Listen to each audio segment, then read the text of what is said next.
ॐ देवीं वाचमजनयन्त देवाः तां विश्वरूपाः पशवो वदन्ति सा नो मन्द्रेशमूर्जन्दुहाना धेनुर्वागस्मानुपसुष्टुतैतु सहना भवतु सहनौ भुनक्तु सह वीर्यङ्करवावहै तेजस्विनावधीतमस्तु मा विद्विषावहै।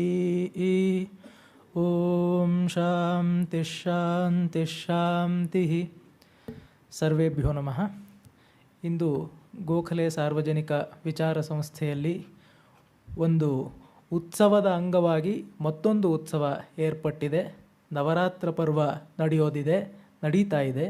ಅದರ ಅಂಗವಾಗಿ ನಮ್ಮ ಸಂಸ್ಥೆಯಲ್ಲಿ ಅತ್ಯಂತ ದೀರ್ಘಕಾಲದಿಂದ ವಿದ್ವಾನ್ ಗಣೇಶ ಭಟ್ಟ ಹೋಬಳಿಯವರು ನಡೆಸಿಕೊಂಡು ಬರುತ್ತಿರುವಂತಹ ಶ್ರೀ ಲಲಿತಾ ಸಹಸ್ರನಾಮವನ್ನು ಕುರಿತ ಉಪನ್ಯಾಸ ಮಾಲಿಕೆಯ ಮಂಗಳ ಸಮಾರಂಭಕ್ಕೆ ನಾವೆಲ್ಲರೂ ಸೇರಿದ್ದೇವೆ. ಈ ಒಂದು ಸಮಾರಂಭದಲ್ಲಿ ವಿದ್ವಾನ್ ಗಣೇಶ ಭಟ್ಟ ಹೋಬಳಿಯವರು, ಅವರ ಮನೆಯವರು ಇಬ್ಬರೂ ಉಪಸ್ಥಿತರಿರೋದು ನಮ್ಮೆಲ್ಲರಿಗೂ ಅತ್ಯಂತ ಸಂತಸವನ್ನು ತಂದಿದೆ.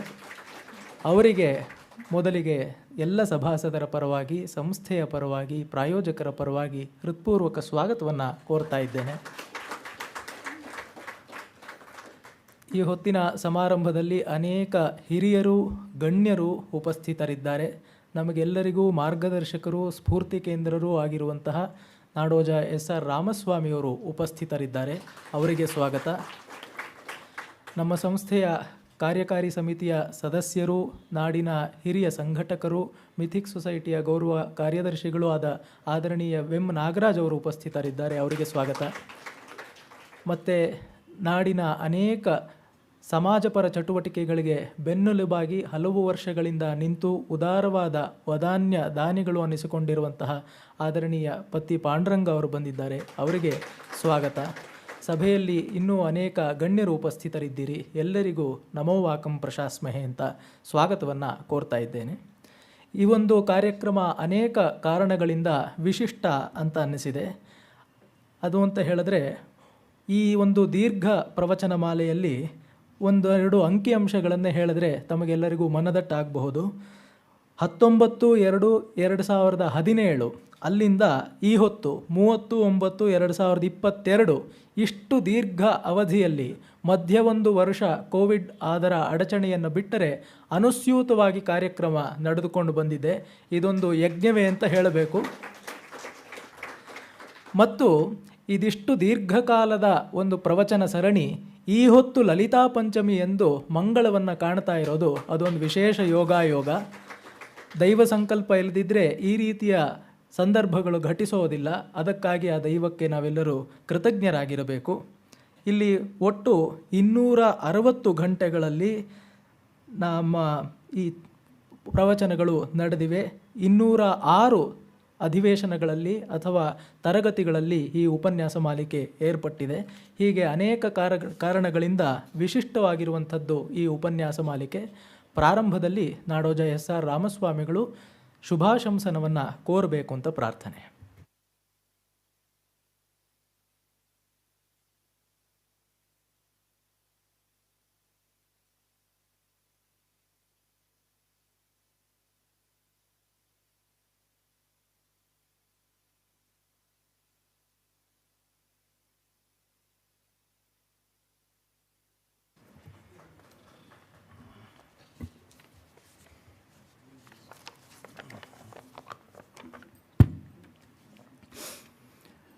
ಎಲ್ಲರಿಗೂ ನಮಸ್ಕಾರ. ಈ ಸುಂದರ ಸಂಜೆಯ ಮುಖ್ಯ ಕಲಾಪವನ್ನು ಮಿತ್ರರು ಮುಂದುವರಿಸುವರಿದ್ದಾರೆ.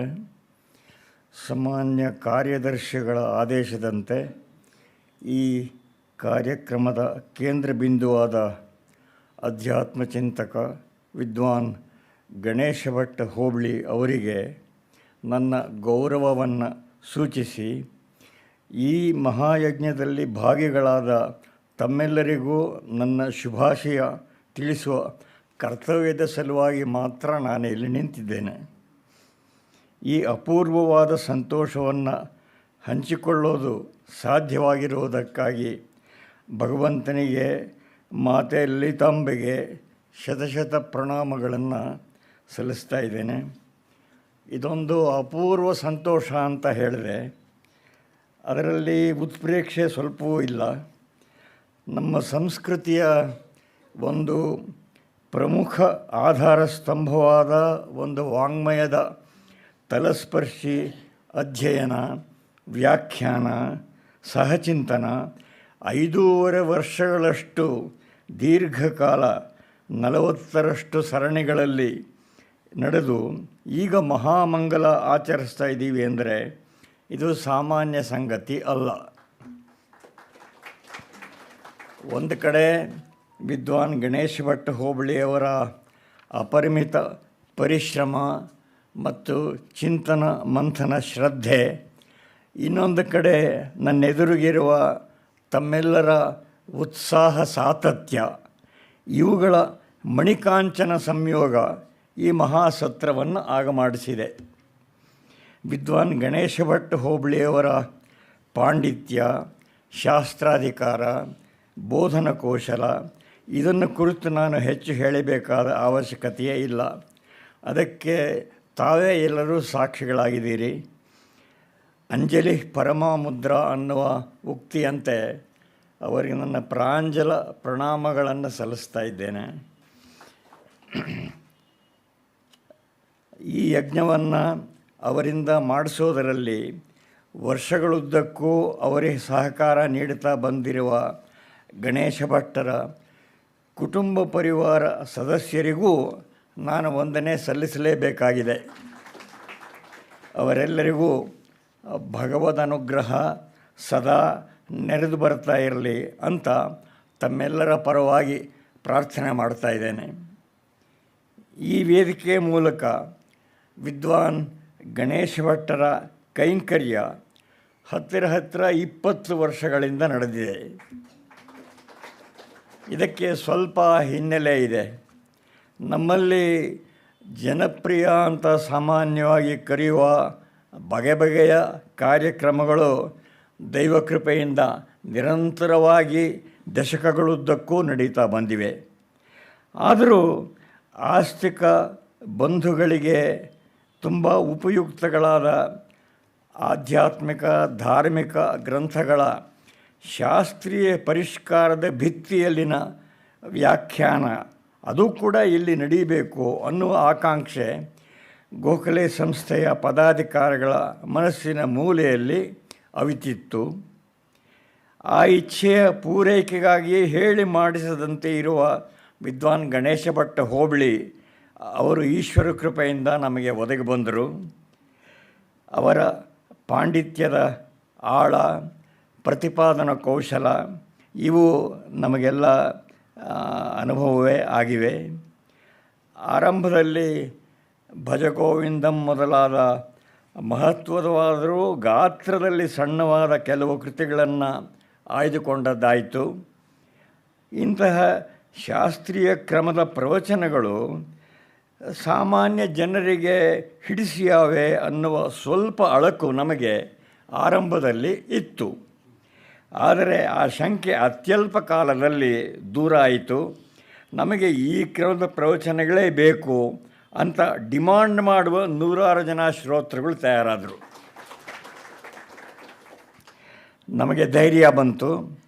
ಕಾಲಕ್ರಮದಲ್ಲಿ ಶಿವಾನಂದ ಲಹರಿ, ಸೌಂದರ್ಯ ಲಹರಿ, ವಿವೇಕ ಚೂಡಾಮಣಿ, ಭಗವದ್ಗೀತೆ, ಭಾಗವತ ಮೊದಲಾದವನ್ನು ಕುರಿತ ದೀರ್ಘ ಪ್ರವಚನ ಸರಣಿಗಳು ಕೂಡ ಇಲ್ಲಿ ನಡೆದದ್ದನ್ನು ತಾವೆಲ್ಲ ಬಲ್ಲಿರಿ, ತಾವೆಲ್ಲ ಭಾಗವಹಿಸಿದ್ದೀರಿ ಕೂಡ.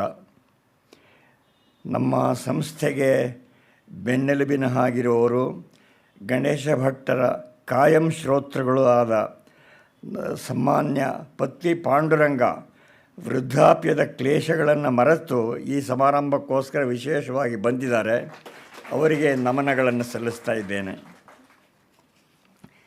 ಆನುಷಂಗಿಕವಾಗಿ ಇಲ್ಲಿ ನಡೆದ ಕೆಲವು ಪ್ರವಚನ ಮಾಲೆಗಳು, ಅವುಗಳ ಸಂಗ್ರಹಗಳು ಪುಸ್ತಕ ರೂಪದಲ್ಲಿಯೂ ಲಬ್ಧ ಆಗಿವೆ. ಭಜಗೋವಿಂದಂ, ಗಾಯತ್ರಿ, ಅಪ್ಪಯ್ಯ ದೀಕ್ಷಿತರ ಆತ್ಮಾರ್ಪಣ ಸ್ತುತಿ ಮೊದಲಾದವೆಲ್ಲ ಗ್ರಂಥ ರೂಪದಲ್ಲಿ ಕೂಡ ಲಭ್ಯ ಆಗಿವೆ. ಇನ್ನೊಂದು ವಿಶೇಷವನ್ನು ನಾನು ಸ್ಮರಿಸಲೇಬೇಕು. ಇಲ್ಲಿ ಅಧ್ಯಯನಗೊಂಡ ಗಂಗಾಲಹರಿ, ಅವಧೂತ ಗೀತೆ, ಭವಾನಿ ಸ್ತೋತ್ರ ಇಂಥ ಹಲವಾರು ಕೃತಿಗಳನ್ನು ಕುರಿತ ವ್ಯವಸ್ಥಿತ ವ್ಯಾಖ್ಯಾನಗಳು ಅನ್ಯ ಯಾವುದೇ ವೇದಿಕೆಯಲ್ಲಿ ದುರ್ಲಭ ಅಂತ ನಾನು ಹೇಳಿದ್ರೆ ಬಹುಶಃ ಅತ್ಯುಕ್ತಿ ಆಗಲಾರದು. ನಮಗೆ ತಿಳಿದಂತೆ ಇಂತಹ ವ್ಯಾಖ್ಯಾನ ಸರಣಿಗಳು ಈ ಕೃತಿಗಳ ಬಗ್ಗೆ ನಡೆದಿರೋದು ಇಲ್ಲಿ ಮಾತ್ರ. ನಾನು ಹೇಳಬಯಸಿದ್ದಕ್ಕೆ ಇಷ್ಟು ಪ್ರಾಸ್ತಾವಿಕ ಪರ್ಯಾಪ್ತ ಅಂತ ಭಾವಿಸ್ತೇನೆ. ಅದನ್ನು ಬೆಳೆಸುವ ಉತ್ಸಾಹ ಇದ್ದರೂ ಶ್ವಾಸಶಕ್ತಿ ಇಲ್ಲ. ಈಗ ಲಲಿತಾ ಸಹಸ್ರನಾಮ ಸ್ತೋತ್ರದ ವಿಷಯಕ್ಕೆ ಬರ್ತೇನೆ. ಆರಂಭದಲ್ಲಿಯೇ ನಾನು ಸ್ಮರಿಸಿದ ಹಾಗೆ ಈ ವೇದಿಕೆಯಲ್ಲಿ ಇದುವರೆಗೆ ನಡೆದಿರುವ ಪ್ರವಚನ ಮಾಲೆಗಳಲ್ಲೆಲ್ಲ ಹೊಸ ದಾಖಲೆಯನ್ನು ನಿರ್ಮಿಸಿದೆ ಈ ಮಾಲಿಕೆ. ಸುಮಾರು 40 ಸರಣಿಗಳಲ್ಲಿ 5.5 ವರ್ಷಗಳಷ್ಟು ದೀರ್ಘಕಾಲ ಈ ಜ್ಞಾನಸತ್ರ ನಡೆದು ಇವತ್ತು ಸಮಾಪ್ತಿಗೊಳ್ತಾ ಇದೆ. ನಗರ ಜೀವನ ನಮ್ಮ ಮೇಲೆ ನಿರಂತರವಾಗಿ ಹೇರ್ತಾ ಇರುವ ಮನೋವಿಕ್ಷೇಪಗಳ ಹಿನ್ನೆಲೆಯಲ್ಲಿ ಪರಿಶೀಲಿಸುವಾಗ ಇಂತಹದೊಂದು ವ್ಯಾಖ್ಯಾನ ಮಾಲೆ ಅವಿಚ್ಛಿನ್ನವಾಗಿ ನಡೆದು ಮುಕ್ತಾಯಕ್ಕೆ ತಲುಪಿರೋದನ್ನು ಒಂದು ಅದ್ಭುತ ಅಂತಲೇ ಹೇಳಬೇಕಾಗಿದೆ. ಕರುಣಾಶಾಲಿಯಾದ ಭಗವಂತನಿಗೆ ಎಷ್ಟು ನಮನಗಳನ್ನು ಸಲ್ಲಿಸಿದರೂ ಅಲ್ಪವೇ ಅಂತ ಅನಿಸುತ್ತೆ. ಲಲಿತೋಪಾಖ್ಯಾನ, ಲಲಿತಾ ತ್ರಿಶತಿ, ಲಲಿತಾ ಸಹಸ್ರನಾಮ ಸ್ತೋತ್ರ ಮತ್ತು ನಾಮಾವಳಿ, ರಜತಾಚಲ ಶೃಂಗಾಗ್ರ ಮಧ್ಯಸ್ಥಾಯೇ ನಮೋ ನಮಃ ಅಂತ ಆರಂಭವಾಗುವ ಸುಂದರವಾದ ಅಷ್ಟೋತ್ತರ ಎಲ್ಲವೂ ನಮ್ಮಲ್ಲಿ ತುಂಬ ಪ್ರಸಿದ್ಧವಾಗಿವೆ. ವಿಶೇಷವಾಗಿ ಇವೆಲ್ಲ ದಕ್ಷಿಣ ಭಾರತದಲ್ಲಿ ಅತಿಶಯವಾಗಿ ಪ್ರಚಾರದಲ್ಲಿ ಇವೆ.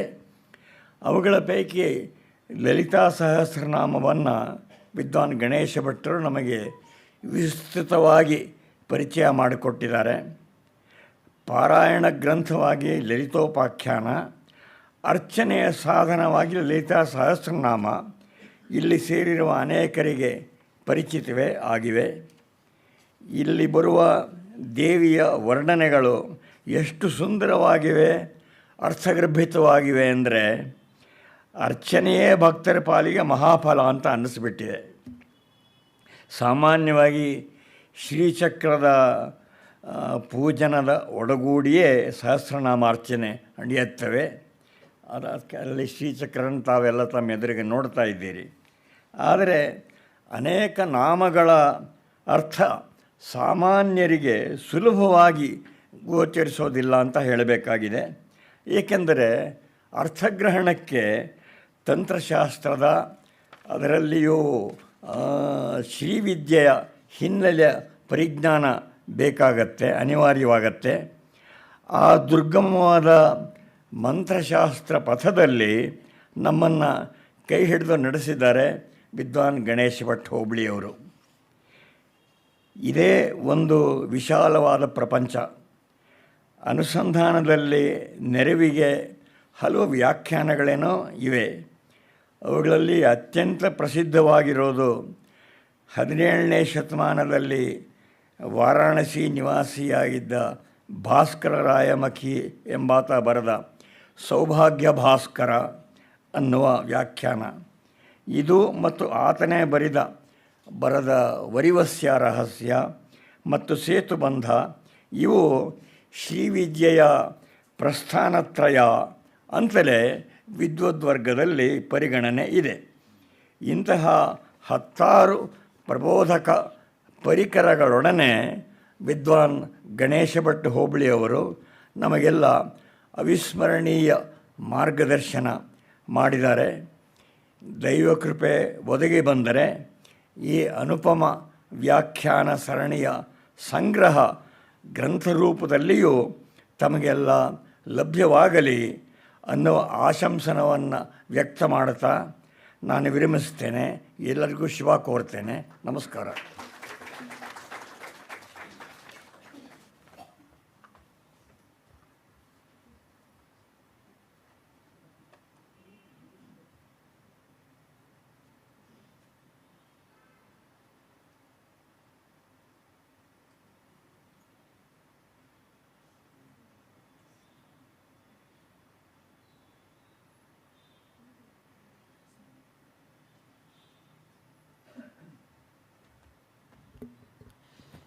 ಎಂದಿನಂತೆ ಕೆಲವೇ ಶಬ್ದಗಳಲ್ಲಿ ಇಡೀ ಕಾರ್ಯಕ್ರಮವನ್ನು ಕುರಿತು, ಇಲ್ಲಿ ನಡೆಯಿರುವಂತಹ ಎಲ್ಲ ಕಲಾಪಗಳನ್ನು ಕುರಿತು ಸಮಗ್ರವಾದ ಪರಿಪ್ರೇಕ್ಷ್ಯವನ್ನು ಒದಗಿಸಿಕೊಟ್ಟಂತಹ ನಾಡೋಜ ಡಾಕ್ಟರ್ SR ರಾಮಸ್ವಾಮಿಗಳಿಗೆ ವಂದನೆಗಳು. ಮತ್ತೊಂದು ವಿಶೇಷ ಅಂತ ಹೇಳಿದ್ರೆ, ಆದರಣೀಯ ಗಣೇಶ ಭಟ್ಟ ಹೋಬಳಿಯವರು ಲಲಿತಾ ಸಹಸ್ರನಾಮದ ಅನಂತರ ಲಲಿತಾ ತ್ರಿಶತಿಯನ್ನು ಕುರಿತು ಉಪನ್ಯಾಸವನ್ನು ಇಲ್ಲಿ ನಡೆಸ್ಕೊಡೋದಕ್ಕೆ ಕೃಪೆ ಮಾಡಿದ್ದಾರೆ. ಹೀಗೆ ಈ ಒಂದು ವಾಂಗ್ಮಯ ಸತ್ರ ಸಾತತ್ಯವನ್ನು ಕಾಪಾಡಿಕೊಂಡಿರೋದು ನಮಗೆಲ್ಲರಿಗೂ ಅತ್ಯಂತ ಸಂತಸವನ್ನು ತಂದಿದೆ. ಈ ಒಂದು ಕಾರ್ಯಕ್ರಮದ ಒಂದು ವೈದಿಕ ಕಲಾಪ ಮುಂದಿನ ತಿಂಗಳು ಅಂದರೆ ನವೆಂಬರ್ ತಿಂಗಳ 6 ಮತ್ತು 7 ಲಲಿತಾ ಹೋಮ ಮತ್ತು ಪುಷ್ಪಾರ್ಚನೆಯಿಂದ ಸಂಪನ್ನವಾಗೋದಿದೆ. ಎಲ್ಲ ಆಸ್ತಿಕ ಮಹಾಜನರಲ್ಲಿ ವಿನಂತಿ, ಆ ಕಲಾಪಗಳಲ್ಲಿಯೂ ತಾವೆಲ್ಲರೂ ಹೆಚ್ಚಿನ ಸಂಖ್ಯೆಯಲ್ಲಿ ಭಾಗವಹಿಸಿ ಭಗವದ್ ಅನುಗ್ರಹಕ್ಕೆ ಪಾತ್ರರಾಗಬೇಕು ಅಂತ ನಾವು ಈ ಮೂಲಕ ಕೇಳಿಕೊಳ್ತೇವೆ. ಪುಷ್ಪಾರ್ಚನೆಯಲ್ಲಿ ಭಾಗವಹಿಸೋದಕ್ಕೆ ಯಾರು ಬಯಸ್ತಿರೋ ಅವರು ನಮ್ಮ ಆಫೀಸ್ನಲ್ಲಿ ನೋಂದಣಿ ಮಾಡಬಹುದು. ಅವರಿಗೆ ಎಲ್ಲ ರೀತಿಯ ವ್ಯವಸ್ಥೆಯನ್ನು ಮಾಡಿಕೊಡಲಾಗಬಹುದು ಅಂತ ಒಂದು ಸಣ್ಣ ಪ್ರಕಟಣೆ. ಇದೀಗ ಈ ಹೊತ್ತಿನ ಕಾರ್ಯಕ್ರಮದ ಪ್ರಮುಖ ಕಲಾಪಕ್ಕೆ ನಾವು ಬರ್ತಾ ಇದ್ದೇವೆ. ವಿದ್ವಾನ್ ಗಣೇಶ ಭಟ್ಟ ಹೋಬಳಿ ಮತ್ತು ಅವರ ಮನೆಯವರಿಗೆ ಸಂಸ್ಥೆಯ ಮೂಲಕ ಮತ್ತು ಎಲ್ಲ ಸಮಾಜದ ಪ್ರತಿನಿಧಿಗಳ ಮೂಲಕ ಗೌರವ ಸಮರ್ಪಣೆ. ಈ ಒಂದು ಕಲಾಪವನ್ನು ನಡೆಸಿಕೊಡಬೇಕು ಅಂತ ಡಾಕ್ಟರ್ ರಾಮಸ್ವಾಮಿ ಅವರಲ್ಲಿ, ಶ್ರೀ ನಾಗರಾಜ್ ಅವರಲ್ಲಿ, ಶ್ರೀ ಪತಿ ಪಾಂಡುರಂಗ ಅವರಲ್ಲಿ ವಿನಮ್ರವಾಗಿ ಬೇಡಿಕೊಳ್ತಾ ಇದ್ದೇನೆ.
ನಾವು ಒಂದು ಚೂರು ಹಿಂದೆ ಕೆರೆದ ಅನುಕೂಲ.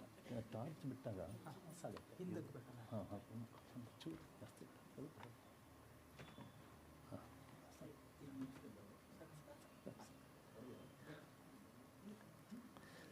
ಸಾಕು ಸಾಕು ಸಾಕು.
ಯೋಂತಃ ಪ್ರವಿಶ್ಯ ಮಮ ವಾಚಮಿಮಾಂ ಪ್ರಸುಪ್ತಾಂ ಸಂಜೀವಯತ್ಯಖಿಲಶಕ್ತಿಧರಸ್ವಧಾಮ್ನಾ ಅನ್ಯಾಶ್ಚ ಹಸ್ತಚರಣಶ್ರವಣತ್ವಗಾದೀನ್ ಪ್ರಾಣಾನ್ನಮೋ ಭಗವತೆ ಪುರುಷಾಯ ತುಭ್ಯಂ. ಯಾ ವರ್ಣಪದವಾಕ್ಯಾರ್ಥಗದ್ಯಪದ್ಯಸ್ವರೂಪಿಣೀ ವಾಚಿ ನರ್ತಯತು ಕ್ಷಿಪ್ರಂ ಮೇಧಾಂ ದೇವಿ ಸರಸ್ವತಿ. ಶ್ರುತಿಸ್ಮೃತಿಪುರಾಣಾನಾಂ ಆಲಯಂ ಕರುಣಾಲಯಂ ನಮಾಮಿ ಭಗವತ್ಪಾದಂ ಶಂಕರಂ ಲೋಕಶಂಕರಂ. ಸಿಂಧೂರಾರುಣವಿಗ್ರಹಾಂ ತ್ರಿನಯನಾಂ ಮಾಣಿಕ್ಯಮೌಲಿಸ್ಫುರತ್ ತಾರಾನಾಯಕಶೇಖರಾಂ ಸ್ಮಿತಮುಖೀಂ ಆಪೀನವಕ್ಷೋರುಹಾಂ ಪಾಣಿಭ್ಯಾಂ ಅಲಿಪೂರ್ಣರತ್ನಚಷಕಂ ರಕ್ತೋತ್ಪಲಂ ಬಿಭ್ರತೀಂ ಸೌಮ್ಯಾಂ ರತ್ನಘಟಸ್ಥರಕ್ತಚರಣಾಂ ಧ್ಯಾಯೇತ್ ಪರಾಮಂಬಿಕಾಂ. ದೃಶಾದ್ರಾಘೀಯಸ್ಯ ದರದಲಿತನೀಲೋತ್ಪಲರುಚ ದವೀಯಾಂಸಂ ದೀನಂ ಸ್ನಪಯ ಕೃಪಯಾ ಮಾಮಪಿ ಶಿವೆ. ಅನೇನಾಯಂ ಧನ್ಯೋ ಭವತಿ ನಚತೆ ಹಾನಿರಿಯತ ವನೇ ವಾ ಹರ್ಮ್ಯೇ ವಾ ಸಮಕರ ನಿಪಾತೋ ಹಿಮಕರಃ. ವನೇ ವಾ ಹರ್ಮ್ಯೇ ವಾ ಸಮಕರ ನಿಪಾತೋ ಹಿಮಕರಃ. ನನ್ನ ಎಲ್ಲ ಅಧ್ಯಾತ್ಮ ಬಂಧುಗಳೇ, ಈ ಸಂಸ್ಥೆಯ ಪ್ರಾಕ್ತನ ಗೌರವ ಕಾರ್ಯದರ್ಶಿಗಳು, ಈಗಿನ ಮಾರ್ಗದರ್ಶಕರು ಆದಂತಹ ನಾಡೋಜ ಡಾಕ್ಟರ್ ಎಸ್ ರಾಮಸ್ವಾಮಿಗಳವರೇ, ಹಾಗೂ ಸಂಸ್ಥೆಯ ನಿರಂತರ ಅನವರತ ಅಭಿಮಾನಿಗಳಂಥ ಶ್ರೀಯುತ ಪತ್ತಿ ಪಾಂಡುರಂಗ ಶ್ರೇಷ್ಠಿಯವರೇ, ನನ್ನೆಲ್ಲ ಶ್ರೋತೃವರ್ಗದವರೇ, ನನ್ನ ಮತ್ತು ನಿಮ್ಮೆಲ್ಲರ ಹೃನ್ಮಂದಿರವನ್ನು ಬೆಳಗ್ತಾ ಇರುವಂಥ ಶ್ರೀಮಾತಾ ಎನ್ನುವಂತಹ ಆ ಮಹಾಚೈತನ್ಯ ಸ್ವರೂಪಿಣಿಗೆ ಅನಂತ ಪ್ರಣಾಮಗಳನ್ನು ಸಲ್ಲಿಸ್ತಾ ಈ ದಿನದ ಚಿಂತನೆಗೆ ನಾನು ಮುಂದಾಗ್ತಾ ಇದ್ದೇನೆ. ಹಾಗೆ ಮುಂದಾಗೋದಕ್ಕಿಂತ ಮುನ್ನ ನಾನು ಔಪಚಾರಿಕವಾಗಿ ಒಂದೆರಡು ಮಾತುಗಳನ್ನು ಹೇಳಲೇಬೇಕು. ಅದರ ಜೊತೆಗೆ ಇವತ್ತು ಸ್ವಲ್ಪ ಸಮಯ ಮೀರಬಹುದು, ಅದನ್ನು ಸಹಿಸಿಕೊಳ್ಳೋದಕ್ಕೆ ಮಾನಸಿಕವಾಗಿ ನೀವು ಸಹ ಸಿದ್ಧರಾಗಬೇಕು. ಅಷ್ಟು ಹಿನ್ನೆಲೆಯಲ್ಲಿ ವಾಲ್ಮೀಕಿ ಮುನಿಗಳು ಒಂದು ಮಾತನ್ನು ಹೇಳ್ತಾರೆ, ಏತಿ ಜೀವಂತಮಾನಂದೋ ನರಂ ವರ್ಷಶತಾದಪಿ ಅಂತ. ಮನುಷ್ಯ ಬಹಳ ಕಾಲ ಬದುಕಿದರೆ ಅವನ ಜೀವನದಲ್ಲಿ ಎಷ್ಟೋ ಸಂತೋಷದ ಕ್ಷಣಗಳು ಬರ್ತವೆ ಎನ್ನುವಂಥದ್ದು ಆ ಮಾತಿನ ಒಟ್ಟರ್ಥ. ಲಲಿತಾ ಸಹಸ್ರನಾಮದ ಸರಣಿಯ ಉಪಕ್ರಮವೇ ಒಂದು ಅದ್ಭುತ. ಯಾಕೆಂದರೆ ನಾನು ಬಯಸಿದ್ದಲ್ಲ, ಆದರೆ ರಾಮು ಅವರು ಹಠ ಹಿಡಿದರು ಇದು ಆಗಲೇಬೇಕು ಅಂತ. ಅದಕ್ಕೆ ಒಂದು ಕಾರಣ ಇತ್ತು. ಇದು ಪ್ರಾರಂಭ ಆಗುವುದಕ್ಕಿಂತ ಸುಮಾರು 1 ವರ್ಷಕ್ಕಿಂತ ಹಿಂದೆ ಪೂಜ್ಯ ಈಗ ಬ್ರಹ್ಮೀಭೂತರ ಅಂಥ ಪರಮಾನಂದ ಭಾರತಿ ಸ್ವಾಮಿಗಳು ಇಲ್ಲಿ ಆಚಾರ್ಯ ಶಂಕರರ ಅಧ್ಯಾಸ ಭಾಷ್ಯವನ್ನು ಕುರಿತು ಅವರ ಚಾತುರ್ಮಾಸ ವ್ರತಾನುಷ್ಠಾನದ ಅಂಗವಾಗಿ ಉಪನ್ಯಾಸ ಮಾಡಿದರು ಪ್ರಾತಃ ಕಾಲದಲ್ಲಿ. ಆ ಅಧ್ಯಾಸ ಭಾಷ್ಯವನ್ನು ಸುಮಾರು 1.5-2 ತಿಂಗಳು ಮಾಡಿದ್ದಾರೆ ಅವರು, ಸುದೀರ್ಘವಾದಂಥ ಚಿಂತನೆ. ಅದರ ಮಧ್ಯದಲ್ಲಿ ಪದೇ ಪದೇ ಮಾಯೆ, ಜಗನ್ಮಾತೆ, ಪ್ರಕೃತಿ, ಇವಳೇ ಲಲಿತಾಂಬಿಕೆ ಇತ್ಯಾದಿ ಶಬ್ದಗಳೆಲ್ಲ ಅವರ ಮುಖದಿಂದ ಪುಂಖಾನುಪುಂಖವಾಗಿ ಹೊರಹೊಮ್ಮಿವೆ. ಅವಳೇ ಎಲ್ಲವನ್ನೂ ಮಾಡಿಸುವವಳು, ಅಲ್ಲೇ ಅವಳೇ ಮಾಡಿಸುವವಳು ಎನ್ನುವಂಥ ಶಬ್ದವನ್ನು ಮತ್ತೆ ಮತ್ತೆ ಕೇಳಿದಾಗ ರಾಮು ಅವರು ನನಗೆ ಹಠ ಹಿಡಿದರು. ಅವರೇನೋ ಹಠ ಮಾಡಿದರು, ಆದ್ರೆ ಒಪ್ಪುವಳು ನನಗೆ ಧೈರ್ಯ ಇರಬೇಕಲ್ಲ. ಯಾಕೆಂದರೆ ಇದೊಂದು ದೊಡ್ಡ ಸಮುದ್ರ. ಇದು ಮಂತ್ರ, ತಂತ್ರ, ಯಂತ್ರ, ಯೋಗ, ವೇದಾಂತ, ಅದರ ಜೊತೆಗೆ ತರ್ಕ, ಮೀಮಾಂಸ, ಎಲ್ಲ ಶಾಸ್ತ್ರ ವಿಚಾರಗಳಿಂದ ಪರಿಪುಷ್ಟವಾದಂಥ ಒಂದು ಗ್ರಂಥ. ಅದರ ಜೊತೆಗೆ ಉಪಾಸಕ ಧುರಂಧರರಿಗೆ ಮಾರ್ಗದರ್ಶನ ಮಾಡುವಂಥ ಗ್ರಂಥ ಇದು. ಸಾಕ್ಷಾತ್ ಶ್ರೀವಿದ್ಯಾ ರಾಜರಾಜೇಶ್ವರಿ ಈ ಗ್ರಂಥದಲ್ಲಿ ಸನ್ನಿಹಿತಳಾಗಿದ್ದಾಳೆ ಎನ್ನುವಷ್ಟರ ಮಟ್ಟಿಗೆ ನಮ್ಮ ದೇಶದ ಆಸ್ತಿಕ ಲೋಕ ನಂಬುತ್ತೆ. ಹಾಗಾಗಿ ನಾನು ಬಹಳ ಹಿಂದೇಟು ಹಾಕಿದೆ ಅದಕ್ಕೆ, ನನಗೇನು ಅರ್ಹತೆ ಉಂಟು ಅಂತ. ಆದರೆ ಅವರು ಹಠ ಬಿಡಲಿಲ್ಲ. ಅದಾದ ಮೇಲೆ ಅಂತೂ ಶುರುವಾಯಿತು. ನನ್ನ ಸುದೈವದಿಂದ ಈ ಸರಣಿಯ ಉಪಕ್ರಮಕ್ಕೆ ನಾಡೋಜ ಶ್ರೀ ರಾಮಸ್ವಾಮಿಗಳವರು ಉಪಕ್ರಮದ ಮಾತನ್ನು ಆಡಿದರು. ಆಗ ಅವರು ಒಂದು ಮಾತನ್ನು ಹೇಳಿದರು, ನನ್ನ ಕರ್ಣ ಕುಹರದಲ್ಲಿ ಇಂದಿಗೂ ಸಹ ಅದು ಅನುರಣನಗೊಳ್ತಾ ಉಂಟು. ಪ್ರಾಯಶಃ ನನ್ನ ಸುದೀರ್ಘವಾದಂಥ ಈ ನೆನಪಿನ ಸುರಳಿಯಲ್ಲಿ ಬೆಂಗಳೂರಿನ ಯಾವ ವೇದಿಕೆಯಲ್ಲೂ ಸಹ ಈ ಸಹಸ್ರನಾಮದ ಚಿಂತನೆ ಆಗಲಿಲ್ಲ. ಹಾಗಾಗಿ ಇದು ನಮ್ಮ ವೇದಿಕೆಯ ಮೂಲಕ ಆಗಬೇಕು ಎನ್ನುವಂಥದ್ದು ನಮ್ಮೆಲ್ಲರ ಒಂದು ಸಂಕಲ್ಪ ಅಂತ ಹೇಳಿದರು. ನನಗೆ ಆ ಮಾತನ್ನು ಕೇಳಿದಾಗ ಮತ್ತೊಂದಿಷ್ಟು ಭಯವೂ ಆಯಿತು. ಒಂದು ಕಡೆಗೆ ನಾನು ಪೂರ್ತಿಯಾಗಿ ಜಗನ್ಮಾತೆಗೆ ತ್ವಮೇವ ಶರಣಮ್ಮಮ ಅಂಥೇಳಿ ನನ್ನನ್ನು ನಾನು ಸಮರ್ಪಿಸಿಕೊಂಡಿದ್ದಾಯಿತು. ಅದಾದ ಮೇಲೆ ಸರಣಿ ಪ್ರಾರಂಭ ಆಯಿತು. ಪ್ರಾಯಶಃ ಬಹಳಷ್ಟು ದಿನಗಳ ಕಾಲ ಅಧ್ಯಯನ ಮಾಡುವಾಗ ನನ್ನ ಕಣ್ಣು ಒದ್ದೆ ಆದದ್ದು ಸತ್ಯ. ಕೊನೆಗೆ ಇದನ್ನು ಅಕ್ಷರ ರೂಪದಲ್ಲಿ ತರಬೇಕು ಅಂತ ಶ್ರೀಯುತ ಪತ್ತಿ ಪಾಂಡುರಂಗ ಅವರು ಹಠ ಹಿಡಿದಾಗ ಇದರ ಏಕದೇಶ ಗಾಯತ್ರಿಯ ಪುಸ್ತಕವಾಗಿ ಹೊರಹೊಮ್ಮಿತು. ಯಾಕೆಂದರೆ ಆ ನಾಮಗಳ ಬಗ್ಗೆ ಸುದೀರ್ಘವಾದಂಥ ಒಂದು ಚಿಂತನೆ ನಡೆದಿತ್ತು. ಈಗಿನ ನನ್ನ ನೆನಪಿನ ಪ್ರಕಾರ 9 ದಿನಗಳ ಚಿಂತನೆ. ಹಠ ಹಿಡಿದರು, ಅದನ್ನು ಗ್ರಂಥವನ್ನಾಗಿಸಿದರು ಅವರು. ಅದಾದ ಮೇಲೆ ಮತ್ತೆ ಪುನಃ ಬಹಳಷ್ಟು ಜನರ ಅಪೇಕ್ಷೆಯಂತೆ ಇದು ಪೂರ್ತಿಯಾಗಿ ಗ್ರಂಥ ರೂಪದಲ್ಲಿ ಬರಬೇಕು. ಯಾಕೆಂದರೆ ನೀವು ಹೇಳ್ತಾ ಇರುವಂಥ ಈ ವ್ಯಾಖ್ಯಾನಗಳ ಅರ್ಥ ನಮಗೆ ಆಗ್ತಾ ಇಲ್ಲ, ಸೌಭಾಗ್ಯ ಭಾಸ್ಕರ ಮತ್ತು ಚಂದ್ರಿಕಾ ವ್ಯಾಖ್ಯಾನ. ಹಾಗಾಗಿ ಅದನ್ನು ಬರವಣಿಗೆ ಕೈ ಎತ್ತುಕೊಂಡಾಗಂತೂ ಸಹ ಒಂದು ದೃಷ್ಟಿಯಲ್ಲಿ ಹೇಳಬೇಕು, ನನ್ನನ್ನು ಹಿಂಡಿ ಹಿಪ್ಪೆಯನ್ನಾಗಿ ಮಾಡಿಬಿಟ್ಟಿದ್ದಾಳೆ ಅವಳು. ಆ ಎಲ್ಲ ಸಂತೋಷವನ್ನು ನಾನು ಅನುಭವಿಸಿದ್ದೇನೆ. ನನ್ನ ಜಾಗೃತಾವಸ್ಥೆಯ ಬಹುಭಾಗವನ್ನು ಅದಕ್ಕಾಗಿ ಮೀಸಲಿಡುವಂಥ ಸಂದರ್ಭ ಬಂತು. ಅದು ನನ್ನ ಬದುಕಿನ ಅಹೋಭಾಗ್ಯ. ಅದರ ಜೊತೆಗೆ ಇದು ಯಾವುದೂ ಪೂರ್ವ ನಿಯೋಜಿತವಾದದ್ದಲ್ಲ. ಒಂದು ಮಾತನ್ನು ನೆನಪಿಟ್ಕೊಳ್ಬೇಕು, ಇವತ್ತು ಇದು ಮಂಗಳ ಆಗ್ತಾ ಇದೆ ಅನ್ನುವಂಥ ಶಬ್ದಗಳನ್ನು ಹಿರಿಯರು ಹೇಳಿದ್ದಾರೆ. ಇದು ಇವತ್ತೇ ಯಾಕೆ ಮಂಗಳ ಆಗಬೇಕು ಅನ್ನೋದಕ್ಕೆ ನನ್ನ ಹತ್ರ ಉತ್ತರ ಇಲ್ಲ. ಅದು ಜಗನ್ಮಾತೆಯ ಸಂಕಲ್ಪ.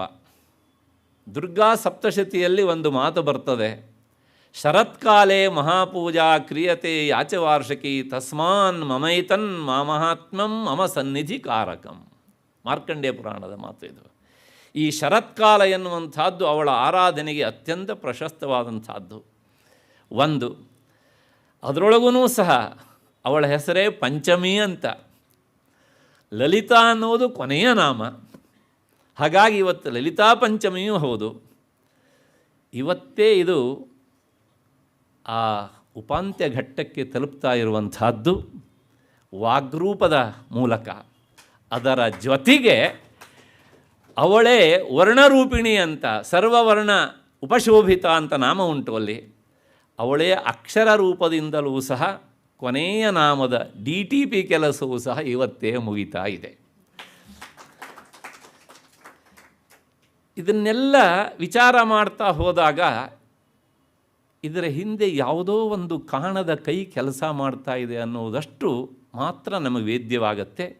ಹಾಗಾಗಿ ನಾನು ಏನಿದ್ರೂ ಸಹ ಇಲ್ಲಿ ಒಂದು ಸಾಧನ, ನನ್ನನ್ನು ಸಾಧನವನ್ನಾಗಿ ಮಾಡಿಕೊಂಡಂತಹ ಜಗನ್ಮಾತೆಗೆ, ಅದಕ್ಕೆ ನನ್ನನ್ನು ದೂಡಿದಂಥ ಈ ಸಂಸ್ಥೆಗೆ, ಇಂತಹ ಹಿರಿಯರಿಗೆ, ನಿಮಗೆ ಎಲ್ಲರಿಗೂ ಸಹ ನಾನು ಅನಂತ ಕೃತಜ್ಞತೆಗಳನ್ನು ಈಗಲೇ ಸಲ್ಲಿಸ್ತಾ ಇವತ್ತಿನ ವಿಚಾರಕ್ಕೆ ಬರ್ತಾ ಇದ್ದೇನೆ. ಏಕೆಂದರೆ ಇವತ್ತು ಶಿವಶಕ್ತೈಕ್ಯ ರೂಪಿಣಿ ಅನ್ನುವಂಥ ನಾಮದ 3 ವಿವರಣೆಯನ್ನು ನಾವು ನೋಡಬೇಕು. ಶಿವ ಮತ್ತು ಶಕ್ತಿಯರ ಆ ಸಾಮರಸ್ಯ ಹೇಗೆ ಇರ್ತದೆ ಎನ್ನುವುದನ್ನು ನಿನ್ನೆ ದಿವಸ ನಾನು ಇದರ ಮೊದಲ ಭಾಗವನ್ನು ಮುಗಿಸಿದ್ದೇನೆ. ಮತ್ತು ಅದನ್ನು ಸ್ಮರಣೆ ಮಾಡಲಿಕ್ಕೂ ಹೋಗೋದಿಲ್ಲ. ಯಾಕೆಂದರೆ ನಾನು ಅಲ್ಲಿ ಕೈ ಹಾಕಿದರೆ ಮತ್ತೆ ಪುನಃ ಇವತ್ತು ಹೇಳಬೇಕಾದ ವಿಷಯ ಬಾಕಿ ಉಳಿದು ಬಿಡ್ತದೆ. ಹಾಗಾಗಿ ಶಿವ ಶಕ್ತಿ ಐಕ್ಯ ರೂಪಿಣಿಯಾದವಳು ಜಗನ್ಮಾತೆ. ಶ್ರೀಚಕ್ರದಲ್ಲಿ ಅದು ಹೇಗೆ ಅನ್ನೋದನ್ನು ನಾನು ಹೇಳಬೇಕಾಗಿತ್ತು. ಏಕೆಂದರೆ ಅದನ್ನು ನೇರವಾಗಿ ಅವರೇ ಹೇಳ್ತಾರೆ ಇಲ್ಲಿ, ಶಿವಚಕ್ರಾಣಾಂ ಶಕ್ತಿಚಕ್ರಾಣಾಂಚ ಐಕ್ಯಂ ರೂಪಂ ಅಸ್ಯಾಹವಾ ಅಂತ. ಶಿವಚಕ್ರ ಮತ್ತು ಶಕ್ತಿಚಕ್ರಗಳ ಐಕ್ಯವೇ ಅವಳ ರೂಪ ಅಂತ. ಈ ಚಕ್ರರಾಜ ಇದರ ಹೆಸರು. ಇಲ್ಲಿ 5 ಶಕ್ತಿ ಚಕ್ರಗಳು, 4 ಶಿವಚಕ್ರಗಳು ಇವೆ. ಚಕ್ರ ಅಂದ ಮಾತ್ರಕ್ಕೆ ಚಕ್ರಾಕಾರವಾಗಿ ಇರಬೇಕು ಅಂತ ಭಾವಿಸಿಕೊಳ್ಬೇಡಿ. ತಂತ್ರಶಾಸ್ತ್ರಗಳಲ್ಲಿ ತ್ರಿಕೋಣವನ್ನು ಸಹ ಚಕ್ರ ಎನ್ನುವಂತಹ ಶಬ್ದದಿಂದ ಕರೆಯುವಂತಹ ಒಂದು ಕ್ರಮ ಉಂಟು. ಆ ಹಿನ್ನೆಲೆಯಲ್ಲಿ ಈಗ ನೋಡಿ, ಮೊದಲನೇದು ಅಷ್ಟದಳ ವೃತ್ತ. ಈ ಕೆಂಪು ಉಂಟಲ್ಲ, ಅಷ್ಟದಳ ವೃತ್ತ ಈಗಾಗಲೇ ನೀವು ಪರಿಚಯ ಆಗಿದೆ. ನಾನು ತೋರಿಸ್ತಾ ಬಂದಿದ್ದೇನೆ, ನೀವು ನೋಡ್ತಾ ಬಂದಿದ್ದೀರಿ. ಹೀಗೆ ಅಂತ ಶಬ್ದ ಹೇಳಿದ ತಕ್ಷಣ ನೀವು ಮಾನಸಿಕವಾಗಿ ಅಲ್ಲಿ ಹೋಗಿ ಮುಟ್ಕೊಳ್ತೀರಿ, ನಿಮ್ಮ ಕಣ್ಣು ಆ ಕೆಲಸ ಮಾಡುತ್ತೆ. ಇದು ಶಿವಚಕ್ರ ಅಷ್ಟದಳ. ಅದಾದ ಮೇಲೆ ಇದರ ಹೊರ ಭಾಗದಲ್ಲಿ ಇನ್ನೊಂದು ಉಂಟು, ಷೋಡಶದಳ ವೃತ್ತ, ಬಿಳುಪು ಬಣ್ಣದಲ್ಲಿರುವಂಥದ್ದು. ಇದರ ಪರಿಚಯ ಏನಾಗಿದೆ, ಇದು ಸಹ ಶಿವಚಕ್ರ. ಅದಾದ ಮೇಲೆ ಇದರ ಹೊರಭಾಗದಲ್ಲಿ ವೃತ್ತತ್ರಯ, 3 ವೃತ್ತಗಳ ಒಂದು ಚಕ್ರ ಉಂಟು, ಇದು ಶಿವಚಕ್ರ. ಅದಾದ ಮೇಲೆ ಚತುರ್ದ್ವಾರಗಳಿಂದ ಕೂಡಿದಂಥದ್ದು, ಇದರ ಹೆಸರು ಭೂಪುರ ಅಂತ, ಇದು ಶಿವಚಕ್ರ. ಇನ್ನೊಮ್ಮೆ ಹೇಳ್ತೇನೆ, ಈಗ ನಾನು ಟಾರ್ಚನ್ನು ಉಪಯೋಗಿಸೋದಿಲ್ಲ. ಅಷ್ಟದಳ ಪದ್ಮ ವೃತ್ತ, ಷೋಡಶಳ ಪದ್ಮವೃತ್ತ, ವೃತ್ತತ್ರಯ ಮತ್ತು ಚತುರ್ದ್ವಾರಗಳಿಂದ ಕೂಡಿದ ಭೂಪುರ, ಈ 4 ಶಿವಚಕ್ರಗಳು. ಹೀಗೆ ಒಂದು ಸಲ ಅಂದ್ಕೊಳ್ಳಿ. ಇದು ಒಂದು ವಿವರಣೆಯ ಭಾಗ. ಹಾಗಿದ್ರೆ ಈಗ ಶಕ್ತಿ ಚಕ್ರಗಳು ಯಾವುವು ಅಂತ ಪ್ರಶ್ನೆ. ನೋಡಿ, ತ್ರಿಕೋಣ ಕಾಣಿಸ್ತಾ ಉಂಟು ಅಂದ್ಕೊಂಡಿದ್ದೇನೆ. ಈ ತ್ರಿಕೋಣ ಇದು ಶಕ್ತಿ ಚಕ್ರ.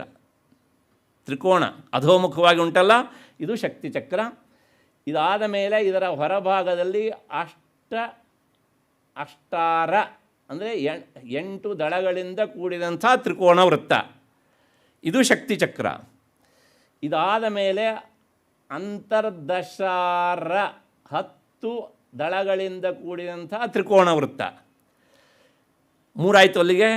ಅದಾದ ಮೇಲೆ ಮತ್ತು ಪುನಃ ಬಹಿರ್ದಶಾರ ಕಾಣಿಸ್ತಾ ಇದೆ ಅಂತ ಅಂದ್ಕೊಂಡಿದ್ದೇನೆ, ಇದು 10 ದಳಗಳಿಂದ ಕೂಡಿದಂಥ ದಶಾರ, 4 ಆಯಿತು. ಅದಾದ ಮೇಲೆ ಚತುರ್ದಶಾರ, 14 ದಳಗಳಿಂದ ಕೂಡಿದಂತಹ ಈ ತ್ರಿಕೋಣ ವೃತ್ತ. Any doubt? ಸಂಶಯ ಇದ್ದರೆ ಕೈ ಎತ್ತಬಹುದು. ಇಲ್ಲ, ಇನ್ನೊಂದು ಸಲ ಹೇಳ್ಬಿಡ್ತೇನೆ. ತ್ರಿಕೋಣ, ಅದರ ಹೊರಭಾಗದಲ್ಲಿರುವಂಥ ಅಷ್ಟಾರ, 8 ತ್ರಿಕೋಣಗಳಿಂದ ಕೂಡಿದ ವೃತ್ತ, ಅದರ ಹೊರಗಿರುವಂತಹ 10 ತ್ರಿಕೋಣಗಳಿಂದ ಕೂಡಿದಂಥ ಅಂತರ್ದಶಾರ, ಅದರ ಹೊರಕ್ಕಿರುವಂತಹ 10 ತ್ರಿಕೋಣಗಳಿಂದ ಕೂಡಿದಂತಹ ಬಹಿರ್ದಶಾರ, ಅದರ ಹೊರಗಿರುವಂತಹ 14 ತ್ರಿಕೋಣಗಳಿಂದ ಕೂಡಿದಂತಹ ಚತುರ್ದಶಾರ. ಈ 5 ಶಕ್ತಿ ಚಕ್ರಗಳು. ಇವುಗಳ ಐಕ್ಯವನ್ನು ಭಾವಿಸುವುದೇ ಶಿವಶಕ್ತ್ಯೈಕ್ಯ ರೂಪಿಣಿ. ಆ ಐಕ್ಯ ಹೇಗೆ ಅನ್ನೋದಕ್ಕೆ ಒಂದು ಕ್ಲೂ ಕೊಡ್ತಾರೆ ಅವರು. ಇದೆಲ್ಲ ತಂತ್ರಶಾಸ್ತ್ರದ ವಿಶೇಷತೆ. ನೋಡಿ, ಇಲ್ಲಿ ಬಿಂದು ಉಂಟು. ಈ ಬಿಂದು ಶಿವನೋ ಶಿವ, ಶಕ್ತಿಯೋ ಶಕ್ತಿ. ಪೂರ್ತಿ ಶಕ್ತಿ ಅಂತಲೂ ಭಾವಿಸ್ಬೋದು, ಅಥವಾ ಪೂರ್ತಿ ಶಿವ ಅಂತನಾರು ಭಾವಿಸ್ಬೋದು, ಅಥವಾ ಅದು ಶಿವಯರ ಸಂಗಮ ಸ್ಥಾನ ಅಂತನಾದರೂ ಭಾವಿಸಬಹುದು.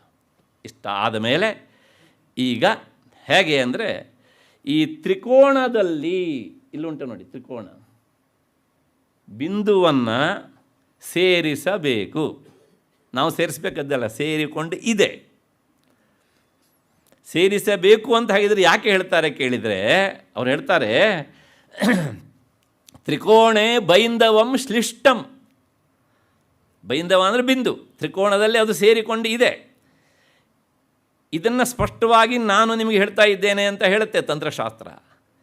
ಇದಾದ ಮೇಲೆ ಮತ್ತೆ ಮುಂದೆ ಈ ಅಷ್ಟಾರ ಉಂಟಲ್ಲ, ಇದರೊಳಗೆ ಈ ಅಷ್ಟದಳ ಪದ್ಮವೃತ್ತ ಸೇರಿದೆ ಅಂತ ಭಾವಿಸಿಕೊಳ್ಳಿ. ಅಷ್ಟಾರ ಅನ್ನೋದು ಶಿವಚಕ್ರ, ಶಕ್ತಿಚಕ್ರ, ಅಷ್ಟದಳ ಎನ್ನುವುದು ಶಿವಚಕ್ರ. ಅದು ಎರಡೂ ಸೇರಿಕೊಂಡಿದೆ ಅಂತ ಉಪಾಸನಾ ಪದ್ಧತಿಯ ಕ್ರಮ. ಹಾಗೆ ಭಾವಿಸಬೇಕು. ಅಲ್ಲಿಗೆ ಎರಡಾಯ್ತು, ಶಿವಶಕ್ತಿಯರ ಐಕ್ಯತೆ, ಏಕತೆ. ಅದಾದ ಮೇಲೆ ಮತ್ತೆ ಮುಂದೆ ಈ ಅಂತರ್ದಶಾರ ಬಹಿರ್ದಶಾರಗಳಿದ್ದಾವಲ್ಲ, ಇವೆರಡರಲ್ಲಿ ಷೋಡಶದಳ ಪದ್ಮ ಸೇರಿಕೊಂಡಿದೆ ಅಂತ ಭಾವಿಸಬೇಕು. ಬಿಳಿ ದಳಗಳಿಂದ ಕೂಡಿದ್ದು. ಅದಾದ ಮೇಲೆ ಮತ್ತೆ ಚತುರ್ದಶಾರವನ್ನು ಮೊದಲ ಎರಡರೊಳಗೆ ಶಕ್ತಿ ಚಕ್ರಗಳಲ್ಲಿ ಶಿವಚಕ್ರವನ್ನು ಐಕ್ಯಗೊಳಿಸಿದ್ದಾಯಿತು. ಮೂರನೆಯದರೊಳಗೆ ಶಿವಚಕ್ರದಲ್ಲಿ ಶಕ್ತಿ ಚಕ್ರವನ್ನು ಐಕ್ಯಗೊಳಿಸಿದ್ದಾಯಿತು. ಕೊನೆಯದಾಗಿ ಮತ್ತೆ ಪುನಃ ಹಾಗೇನೆ ಈ ಚತುರ್ದಶಾರ ಉಂಟಲ್ಲ, ಇದನ್ನು ಈ ಭೂಪುರದಲ್ಲಿ, ಚತುರ್ದ್ವಾರಗಳಿಂದ ಕೂಡಿದಂಥ ಭೂಪುರದಲ್ಲಿ ಐಕ್ಯಗೊಳಿಸಿ ಅಂತ.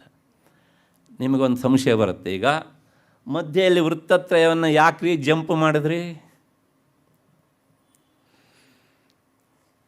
ಕೆಲವು ತಂತ್ರಶಾಸ್ತ್ರದ ಉಪಾಸನಾ ಪದ್ಧತಿಯಲ್ಲಿ ವೃತ್ತತ್ರಯಕ್ಕೆ ಪೂಜೆ ಎನ್ನುವುದು ಇಲ್ಲ, ಔತ್ತರೇಯ ಪದ್ಧತಿಯಲ್ಲಿ. ಕೆಲವು ಮತ್ತು ದಕ್ಷಿಣ ಪದ್ಧತಿಯಲ್ಲೂ ಸಹ, ದಾಕ್ಷಿಣಾತ್ಯ ಪದ್ಧತಿಯಲ್ಲೂ ಹಾಗುಂಟು. ಹಾಗಾಗಿ ಈ ಚತುರ್ದಶಾರವನ್ನು ಭೂಪುರದಲ್ಲಿ ಚತುರ್ದ್ವಾರಗಳಲ್ಲಿ, ಅಂದರೆ ಶಕ್ತಿ ಚಕ್ರವನ್ನು ಶಿವಚಕ್ರದಲ್ಲಿ ಐಕ್ಯಗೊಳಿಸುವುದು. ಇಲ್ಲಿಗೆ ಎರಡು ಶಿವಚಕ್ರಗಳು ಶಕ್ತಿ ಚಕ್ರದಲ್ಲೂ ಮತ್ತು ಎರಡು ಶಕ್ತಿ ಚಕ್ರಗಳು ಶಿವಚಕ್ರದಲ್ಲೂ ಐಕ್ಯವಾದಂತಾದವು. ಹಾಗಾಗಿ ಇದು ಚಕ್ರದಲ್ಲಿ ಶಿವಶಕ್ತಿಗಳ ಏಕತೆ, ಐಕ್ಯ ಅಥವಾ ಸಮರಸ ಭಾವ, ಇದು ಒಂದು ಅರ್ಥ. ಆದರೆ ಇಷ್ಟಕ್ಕೆ ನಿಲ್ಲಬೇಡಿ ಅಂತಾರೆ ಆನಂದಗಿರಿ ವ್ಯಾಖ್ಯಾನಕಾರರು, ಡಿಂಡಿಮ ವ್ಯಾಖ್ಯಾನಕಾರರು, ಗೋಪಾಲ ಸುಂದರಿ ವ್ಯಾಖ್ಯಾನಕಾರರು. ಎಷ್ಟೊಂದು ವ್ಯಾಖ್ಯಾನಗಳು! ಪ್ರಾಯಶಃ ಈ ಸಹಸ್ರನಾಮಕ್ಕಿರುವಷ್ಟು ವ್ಯಾಖ್ಯಾನ ಇನ್ನು ಯಾವ ಸಹಸ್ರನಾಮಕ್ಕೂ ಇಲ್ಲ. ಅವುಗಳಲ್ಲಿ ಶಿಖರಪ್ರಾಯವಾದದ್ದು ಹಿರಿಯರು ಹೇಳಿದಾಗೇ ಸೌಭಾಗ್ಯ ಭಾಸ್ಕರ ಹೇಳ್ತಾ ಬಂದಿದ್ದೇನೆ ಮೊದಲಿಂದ. ಇವರು ಹೇಳ್ತಾರೆ, ಇದು ಒಂದು ಕ್ರಮ ಒಪ್ಕೊಳ್ಳೋಣ, ಆದರೆ ನಿಮಗೆ ಇನ್ನೂ ನೇರವಾಗಿ ಆ ಐಕ್ಯವನ್ನು ತೋರಿಸ್ತೇವೆ ನೋಡಿ ಅಂತಾರೆ. 5 ಶಕ್ತಿ ಚಕ್ರಗಳು ನೋಡಿ, ಗಮನಿಸಿ ಹೇಗಿದೆ ಅಂತ. ಈ ತ್ರಿಕೋಣ ಒಂದು ಅಧೋಮುಖವಾಗಿ ಉಂಟು ನೋಡಿ, ಅದು ಮುಖ. ಇದಾದ ಮೇಲೆ ಕೆಳಗಡೆ ಇನ್ನೊಂದುಂಟು, 2, ಇದು 3, ಇದು 4, ಇದು 5. ಈ 5 ಶಕ್ತಿ ಚಕ್ರಗಳು. ಇದರಿಂದ ನಮಗೊಂದು ಕ್ಲೂ ಸಿಗತ್ತೆ. ಎಲ್ಲಿ ತ್ರಿಕೋಣ ಅಧೋಮುಖವಾಗಿ ಇರುತ್ತೋ ಅದು ಶಕ್ತಿ ಚಕ್ರ. ಅದರ ಜೊತೆಗೆ ಶಿವಚಕ್ರ ಹೇಳಬೇಕಲ್ಲ ನಾನೀಗ. ನೋಡಿ ಇಲ್ಲಿ 1, 2, 3, 4 ಊರ್ಧ್ವಮುಖವಾದಂಥ ತ್ರಿಕೋಣಗಳು ಇವೆಲ್ಲ, ಇವು ಶಿವಚಕ್ರಗಳು. ಮಧ್ಯದಲ್ಲಿ ಒಂದು ಅವಾಂತರ ವಿಷಯವನ್ನು ಹೇಳಿಬಿಡ್ತೇನೆ. ಶ್ರೀಚಕ್ರವನ್ನು ಹೀಗೆಯೇ ಇಡಬೇಕು. ಇದನ್ನೇನಾದರೂ ನೀವು ಗೊತ್ತಿಲ್ಲದೆ ಹೀಗೆ ಇಟ್ಟರೆ, ಅಂದರೆ 4 ಶಿವಚಕ್ರಗಳು ಕೆಳಗೆ ಬರುವ ಹಾಗೆ 5 ಶಕ್ತಿ ಚಕ್ರಗಳು ಊರ್ಧ್ವಮುಖವಾಗಿ ಇಟ್ಟರೆ ಅದು ನಮ್ಮ ಪದ್ಧತಿ ಆಗುವುದಿಲ್ಲ. ಅದು ಕೌಲ ಮತದ ಪದ್ಧತಿ ಆಗಿಬಿಡ್ತದೆ. ಅಷ್ಟೇ ವ್ಯತ್ಯಾಸ. ನಮ್ಮದು ಸಮಯಾಚಾರ ಪದ್ಧತಿ, ಅದು ಕೌಲಾಚಾರ, ಕೌಲ ಪದ್ಧತಿ, ಕೌಲ ಮಾರ್ಗದ ಪದ್ಧತಿ. ಹಾಗಾಗಿ ಇನ್ನೊಮ್ಮೆ ನೆನೆಸ್ಕೊಳ್ಳಿ, 1, 2, 3, 4, 5 ಶಕ್ತಿ ಚಕ್ರಗಳು, 1, 2, 3, 4 4 ಶಿವಚಕ್ರಗಳು. ಇವುಗಳ ಐಕ್ಯತೆ ಹೇಗೆ, ಏಕತೆ ಹೇಗೆ ಅಂತಂದರೆ ಇದರೊಳಗೆ ಸ್ಪಷ್ಟವಾಗಿ ಕಾಣೋದಿಲ್ಲ. ನೀವು ರೇಖೆಯನ್ನು ಹಾಕಿ ಬಿಡಿಸ್ಕೊಂಡ್ರೆ ಒಂದು ರೇಖೆಯ ಒಳಗೆ ಇನ್ನೊಂದು ರೇಖೆ ಹಾದು ಹೋಗಿ ಪೂರ್ತಿ ಏಕತೆ ಅನ್ನುವುದು ಸ್ಪಷ್ಟವಾಗಿ ಗೋಚರಿಸುತ್ತೆ. ಅದು ಅಲ್ಲಿ ಬಣ್ಣ ತುಂಬಿದ್ರಿಂದ ನಿಮಗೆ ಹಾಗೆ ಕಾಣೋದಿಲ್ಲ ಅಷ್ಟೇ. ರೇಖಾ ವಿನ್ಯಾಸದ ಮೂಲಕ ಮಾಡಿದಾಗ ಆ ಶಿವಚಕ್ರಗಳಲ್ಲಿ ಶಕ್ತಿಚಕ್ರಗಳು, ಶಕ್ತಿಚಕ್ರಗಳಲ್ಲಿ ಶಿವಚಕ್ರಗಳು ಹೆಣೆದುಕೊಂಡದ್ದು ಸ್ಪಷ್ಟವಾಗಿ ದೃಗ್ಗೋಚರ ಆಗ್ತದೆ. ಅವರ ಏಕತೆಯನ್ನು ಸಾರೋದಕ್ಕೆ ಇದಕ್ಕಿಂತ ಬೇರೆ ಬೇಕಾ ಅಂತ ಈ ಡಿಂಡಿಮ ವ್ಯಾಖ್ಯಾನಕಾರರು, ಗೋಪಾಲ ಸುಂದರಿ ವ್ಯಾಖ್ಯಾನಕಾರರೆಲ್ಲ ಮತ್ತೆ ಮತ್ತೆ ವಿವರಿಸ್ತಾರೆ. ಸೌಂದರ್ಯ ಲಹರಿಯ ಚತುರ್ಭಿಶ್ರೀಕಂಠೈ ಶಿವಯುವತಿಭಿ ಪಂಚಭಿರಪಿ ಈ ಶ್ಲೋಕದ ವ್ಯಾಖ್ಯಾನವನ್ನು ಮಾಡಬೇಕಿದ್ರೆ ಇದರ ಬಗ್ಗೆ ತುಂಬ ವಿವರಣೆಯನ್ನು ಅಲ್ಲಿ ಕೊಟ್ಟಿದ್ದಾರೆ. ಹಾಗಾಗಿ ಇವೆಲ್ಲವೂ ಸಹ ನಮಗೆ ಪದೇ ಪದೇ ಮಾರ್ಗದರ್ಶನವನ್ನು ಮಾಡುವಂಥ ವಿಚಾರಗಳು. ಇದಾದ ಮೇಲೆ ನಿಮಗೆ ಈಗ ಒಂದು ಸಂಶಯ ಬರಬಹುದು. ಬಂದರೂ ಸಂತೋಷ, ಬರದೇ ಇದ್ದರೂ ಸಂತೋಷ. ಅಲ್ಲ, ಅವರಿಬ್ಬರೂ ಸಮರಸ ಭಾವದಲ್ಲಿ ಇರುವವರು, ಯಾರೂ ಹೆಚ್ಚಲ್ಲ ಯಾರೂ ಕಡಿಮೆ ಅಲ್ಲ. ಹೀಗಿದ್ದಾಗ ಶಕ್ತಿಚಕ್ರ 5 ಆಯಿತು, ಶಿವಚಕ್ರ 4 ಆಯಿತು. ಜಗತ್ಪಿತನಿಗಿಂತ ಜಗನ್ನ ಮಾತಾ ಹೆಚ್ಚಾಗ್ಬಿಟ್ಲಲ್ವ? ಸತ್ಯವಾದ ಮಾತು. ಒಂದೇ ನೆನಪಿಟ್ಟುಕೊಳ್ಬೇಕು, ಲಲಿತಾ ಸಹಸ್ರನಾಮದಲ್ಲಿ ಶಿವಶಿವಯರಿಗೆ ಭೇದವೇ ಇಲ್ಲ. ಆದರೂ ಸಹ ಇದು ಶಕ್ತಿ ಪಾರಮ್ಯವನ್ನು ಸಾರುವ ಗ್ರಂಥ. ಹಾಗಾಗಿ ಒಂದು ಅಂಶದಲ್ಲಿ ಅವಳು ಹಾಗೆ ಇರಬೇಕಲ್ವ? ಹಾಗೆ ಇರಬೇಕು ಕೂಡ. ಅದು ಆತನಿಗೂ ಇಷ್ಟವಾದದ್ದೇ. ಯಾಕೆಂದರೆ ನಾನು ನಿನ್ನೊಟ್ಟಿಗೆ ಸೇರಿಕೊಂಡವನು. ಅಷ್ಟು ಹಿನ್ನೆಲೆಯಲ್ಲಿ ಈ ಯಂತ್ರದ ಮೂಲಕ ತಂತ್ರಶಾಸ್ತ್ರದಲ್ಲಿ ಶಿವಯರ ಏಕತೆಯನ್ನು, ಸಮರಸ ಭಾವವನ್ನು ಈ ರೀತಿಯಾಗಿ ಹೇಳಿದ್ದಾರೆ. ಇಷ್ಟಾದ ಮೇಲೆ ಮತ್ತೆ ಇನ್ನೊಂದು ವಿವರಣೆ ಉಂಟು, 3ನೆಯ ವಿವರಣೆ. ಶಿವಶಕ್ತ್ಯೋ ಐಕ್ಯಂ ಯಸ್ಮಿನ್ ಪ್ರತಿಪಾದ್ಯಂ ಸಹ ಹಂಸಮಂತ್ರ ರೂಪಂ ಅಸ್ಯಾಹ ವಾ ಅಂತ ಇನ್ನೊಂದು 3ನೇ ವಿವರಣೆ. ಶಿವಶಕ್ತಿಯರ ಐಕ್ಯವನ್ನು ಪ್ರತಿಪಾದಿಸುವಂತಹ ಹಂಸಮಂತ್ರವೇ ಅವಳ ರೂಪವಾದ್ದರಿಂದ ದೇವಿ ಶಿವಶಕ್ತೈಕ್ಯ ರೂಪಿಣಿಯಾಗಿದ್ದಾಳೆ ಎನ್ನುವುದು ಈ ವಿವರಣೆಯ ಒಟ್ಟರ್ಥ. ಹಂಸಮಂತ್ರ ಈಗಾಗಲೇ ಹಂಸರೂಪಿಣಿ ಎನ್ನುವಂಥ ನಾಮದಲ್ಲಿ ನಾನು ಇದನ್ನು ಹೇಳಿದ್ದೇನೆ. ಆದರೆ ಅಲ್ಲಿ ಪರಬ್ರಹ್ಮವಾಚಕವಾಗಿ ತಿಳಿಸಿದ್ದಾರೆ, ಜೀವ ಬ್ರಹ್ಮ ಐಕ್ಯವನ್ನು ಇಟ್ಕೊಂಡು ಹೇಳಿದ್ದಾರೆ. ಮತ್ತು ಆ 2ರ ರೂಪವು ಜಗನ್ಮಾತೆ ಅಂತಲೂ ಹೇಳಿದ್ದಾರೆ. ಇಲ್ಲಿ ಶಿವಶಿವಯರ ಏಕತೆ ಹೇಗೆ ಅನ್ನೋದನ್ನು ಆ ಹಂಸಮಂತ್ರ ಎನ್ನುವಂಥ ಮಹಾಮಂತ್ರವನ್ನು ಇರಿಸ್ಕೊಂಡು ಹೇಳ್ತಾರೆ. ನೋಡಿ, ನಿನ್ನೆ ನಾನು ಹೇಳಿದ್ದು ಸಾಮಾನ್ಯವಾದಂತಹ ಒಂದು ಕಾವ್ಯದ ಹಿನ್ನೆಲೆಯಲ್ಲಿ, ಈಗ ಹೇಳಿದ್ದು ಯಂತ್ರದ ಹಿನ್ನೆಲೆಯಲ್ಲಿ, ಈಗ ಮುಂದೆ ಹೇಳುವುದು ಮಂತ್ರದ ಹಿನ್ನೆಲೆಯಲ್ಲಿ. ಏನು ಅಂತಂದರೆ, ಶಾಂತಾಂತಂ ಶಕ್ತಿರಸ್ಯೋಕ್ತ ತದಂತಂ ಬೀಜಮುಚ್ಯತೆ ವಿದ್ಯಾಶಕ್ತಿರ್ಭವೇದ್ಬೀಜಂ ಶಿವ ಏವ ನ ಚಾನ್ಯಥ ಅಂತ ಯಜ್ಞವೈಭವ ಖಂಡ ಇದನ್ನು ತಿಳಿಸ್ಕೊಡತ್ತೆ. ಏನು ಅಂದರೆ ಸ ಇದೆಲ್ಲ ಸುಮ್ಮನೆ ಶ್ಲೋಕ ಓದಿದ್ರೆ ಏನು ಅರ್ಥ ಆಗೋದೇ ಇಲ್ಲ ನಮಗೆ. ಶಾಂತಾಂತಂ ಅಂದರೆ ಏನು ರೀ ಅರ್ಥ ಆಗುತ್ತೆ? ಅದಕ್ಕೆ ಮತ್ತೆ ಪುನಃ ವಿವರಣೆ ಕೊಡಬೇಕು ನಾನು. ಹಾಗಾಗಿ ಅದರ ಸಾರವನ್ನು ಹೇಳಿಬಿಡ್ತೇನೆ. ಶಕಾರದ ಅಂತದಲ್ಲಿರುವುದು ಶಾಂತ, ಶಕಾರ ಆದ ಮೇಲೆ ಇರುವುದು ಶಾಂತ, ಅಂದರೆ ಮೂರ್ಧನ್ಯ ಶಕಾರ. ಅದಾದ ಮೇಲೆ ಅದಕ್ಕಿಂತ ಅಂತದಲ್ಲ, ಅದಾದ ಮೇಲೆ ಇರುವಂತಹದ್ದು ಸಕಾರ, ಶಾಂತಾಂತಂ ಅಂತ. ಆ ಹಕಾರ ಅಂತ ಹೇಳೋದಕ್ಕೆ, ಸಕಾರ ಅಂತ ಹೇಳೋದಕ್ಕೆ ಈ ರೀತಿಯಾಗಿ ಅವರು ಹೇಳ್ತಾರೆ. ಅದು ತಂತ್ರಶಾಸ್ತ್ರದ ಒಂದು ಸ್ವಾರಸ್ಯ. ಹೇಳಬೇಕು, ಓದಿದರೆ ಯಾರಿಗೂ ಅರ್ಥ ಆಗಬಾರದು. ಯಾಕೆ ಅಂದರೆ ಅದು ಫುಟ್ಪಾತಿಗೆ ಬರಬಾರ್ದು ಅಷ್ಟೇ ಅವ್ರ ದೇಶ. ಹಾಗಾಗಿ ಆ ಸಕಾರ ಅನ್ನೋದು ಉಂಟಲ್ಲ, ಅದು ಶಕ್ತಿಗೆ ಸಂಬಂಧಪಟ್ಟ ಬೀಜಾಕ್ಷರ. ಶಕ್ತಿ ಅಂದರೆ ಜಗನ್ಮಾತೆಗೆ ಸಂಬಂಧಪಟ್ಟಿದ್ದು. ಹಕಾರ ಎನ್ನುವಂಥದ್ದು ಅದು ಶಿವನಿಗೆ ಸಂಬಂಧಪಟ್ಟಂಥ ಬೀಜಾಕ್ಷರ. ಹಕಾರ ಶಿವ ಎನ್ನುವಂಥದ್ದು ತ್ರಿಶತಿ ಭಾಷ್ಯ. ಹಾಗಾಗಿ ಈಗ ನಾವು ಇರಿಸ್ಕೊಳ್ಬೇಕಾದ ಒಂದು ಸಕಾರ, ಇನ್ನೊಂದು ಹಕಾರ. ಅದು ಎರಡನ್ನು ಸೇರಿಸಿದರೆ ಸೋಹಂ, ಸೋಹಂ, ಸೋಹಂ ಸೋಹಂ. ದಿನವೊಂದಕ್ಕೆ ನಾವು ಗೊತ್ತಿಲ್ಲದೇನೆ ಹೆಚ್ಚು 21,600 ಬಾರಿ ಈ ಮಂತ್ರವನ್ನು ಜಪಿಸ್ತೇವೆ. ಏನು ಹೇಳ್ತೇವೆ ಕೇಳಿದರೆ, ಈ ಶಿವಶಕ್ತಿಯರ ಏಕತೆಯನ್ನು ನಮ್ಮ ಪ್ರತಿ ಉಸಿರಿನಲ್ಲೂ ಸಹ ಈ ಮಂತ್ರದ ಮೂಲಕ ನಾವು ಹೇಳ್ತಾ ಇರ್ತೇವೆ. ಹಾಗಾಗಿ ಇದರ ಹೆಸರು ಅಜಪಾಜಪ.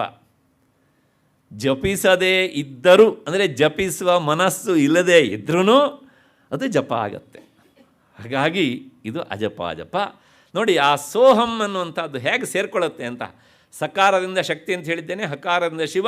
ಸೋಹಂ ಸೋಹಂ ಸೇರಿದಾಗ ಎರಡೂ ಸೇರಿ ಒಂದೇ ಆಗಿಬಿಡುತ್ತೆ, ಸೋಹಂ ಅಂತ. ಈ ಕಡೆಯಿಂದನೂ ಹೇಳ್ಬೋದು, ಅಹಂ ಸಹ. ಅಕಾರ ಬಿಟ್ಬಿಟ್ರೆ ಹಂಸಃ ಹಂಸಃ ಹಂಸಃ ಹಂಸಃ.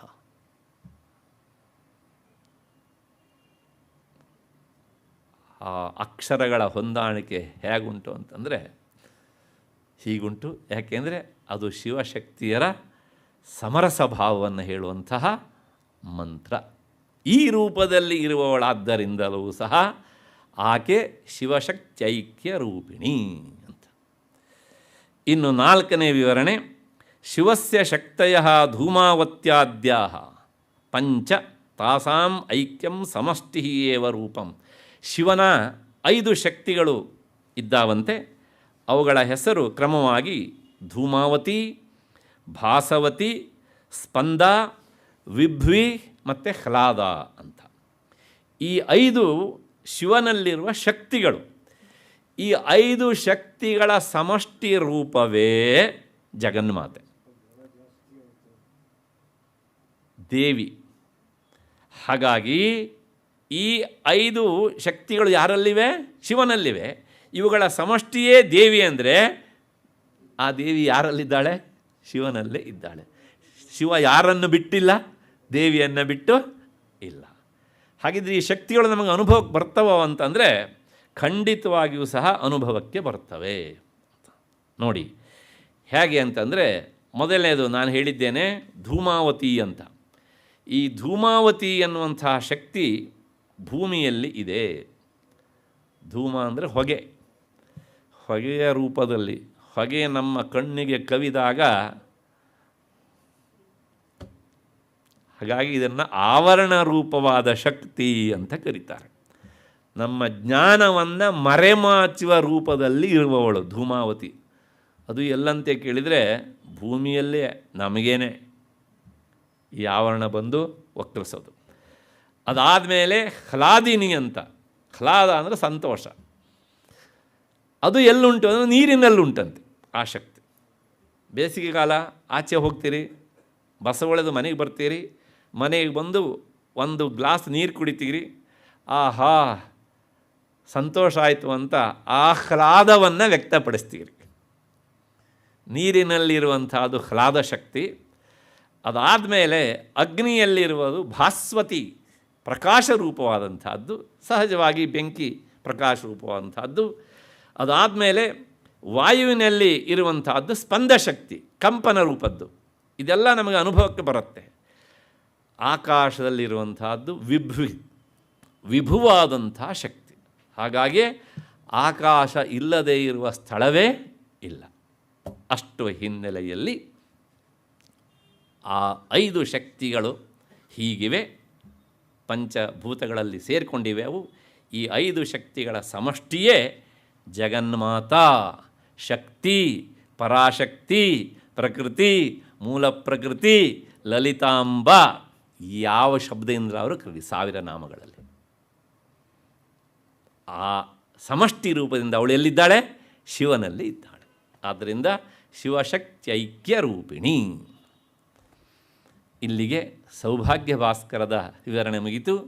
ಇನ್ನು ಚಂದ್ರಿಕಾ ವ್ಯಾಖ್ಯಾನಕಾರ ಹೇಳ್ತಾರೆ, ದಂಪತ್ಯಾತ್ಮನ ವಿಗ್ರಹಧಾರಣಸ್ಯ ಐಚ್ಛಿಕತ್ವಾತ್ ಪರಮಾರ್ಥತಃ ತಯೋ ಏಕತ್ವಾಚ್ಚೈತಿ ಭಾವ. ಶಿವಶಿವೆಯರು ಲೋಕದ ಜನರ ದೃಷ್ಟಿಯಲ್ಲಿ ದಂಪತಿಗಳು, ಪತಿಪತ್ನಿಯರು. ಆದರೆ ಅವರಿಬ್ಬರ ಈ ಪತಿಪತ್ನಿ ಭಾವದ ದೇಹ ಧಾರಣೆ ಅನ್ನೋದುಂಟಲ್ಲ, ಅದು ಐಚ್ಛಿಕವಾದದ್ರಿಂದ ಪರಮಾರ್ಥವಾದದ್ದಲ್ಲ. ಹಾಗಿದ್ರೆ ಪರಮಾರ್ಥ ರೂಪ ಯಾವುದು ಅಂತಂದರೆ ಅದು ಒಂದೇ ತತ್ವ. ಆ ಒಂದೇ ತತ್ವವೇ ತನಗೆ ಇಷ್ಟ ಬಂದಾಗ ಸ್ತ್ರೀನೂ ಆಗಬಹುದು, ಪುಮಾನ್ ಕೂಡ ಆಗಬಹುದು, ಅರ್ಧ ಸ್ತ್ರೀ ಅರ್ಧ ಪುಮಾನ್ ಕೂಡ ಆಗಿ ಪತಿಪತ್ನಿಯರ ರೂಪದಿಂದಲೂ ಸಹ ಗೋಚರಿಸಬಹುದು. ಉಪನಿಷತ್ತಲ್ಲಿ ಈ ಮಾತು ನೇರವಾಗಿ ಬರುತ್ತೆ. ಬ್ರಹ್ಮವಸ್ತು ಒಂದೇ ಇತ್ತಂತೆ, ಅದಕ್ಕೆ ತಾನು ಬಹುವಾಗಬೇಕು ಅಂತ ಆಸೆ ಆಯ್ತಂತೆ, ಅದು ವಿಭುವಾಯ್ತಂತೆ. ಆ ವಿಭುವಾಗುವ ಮೊದಲ ಪ್ರಕ್ರಿಯೆ ಪತಿಪತ್ನಿಯ ಭಾವ, ಜಗತ್ತು ಅವರ ಸಂತತಿ.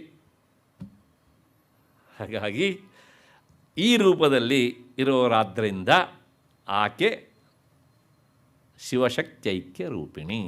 ಹಾಗಾಗಿ ದಂಪತಿ ಭಾವ ಎನ್ನುವುದು ನೆನಪಿಟ್ಕೊಳ್ಬೇಕು, ಅದು ಐಚ್ಛಿಕವೇ ಅಷ್ಟೇ ಹೊರತು ಸಹ ಅದು ಯಥಾರ್ಥವಲ್ಲ. ಹಾಗಿದ್ರೆ ಯಾಕೆ ಹೀಗೆ ಹೇಳೋದು ಕೇಳಿದರೆ, ಶಿವ ಎನ್ನುವಂಥವನು ಪ್ರಕಾಶ ರೂಪ, ಶಕ್ತಿ ಎನ್ನುವಂಥದ್ದು ವಿಮರ್ಶ ರೂಪ.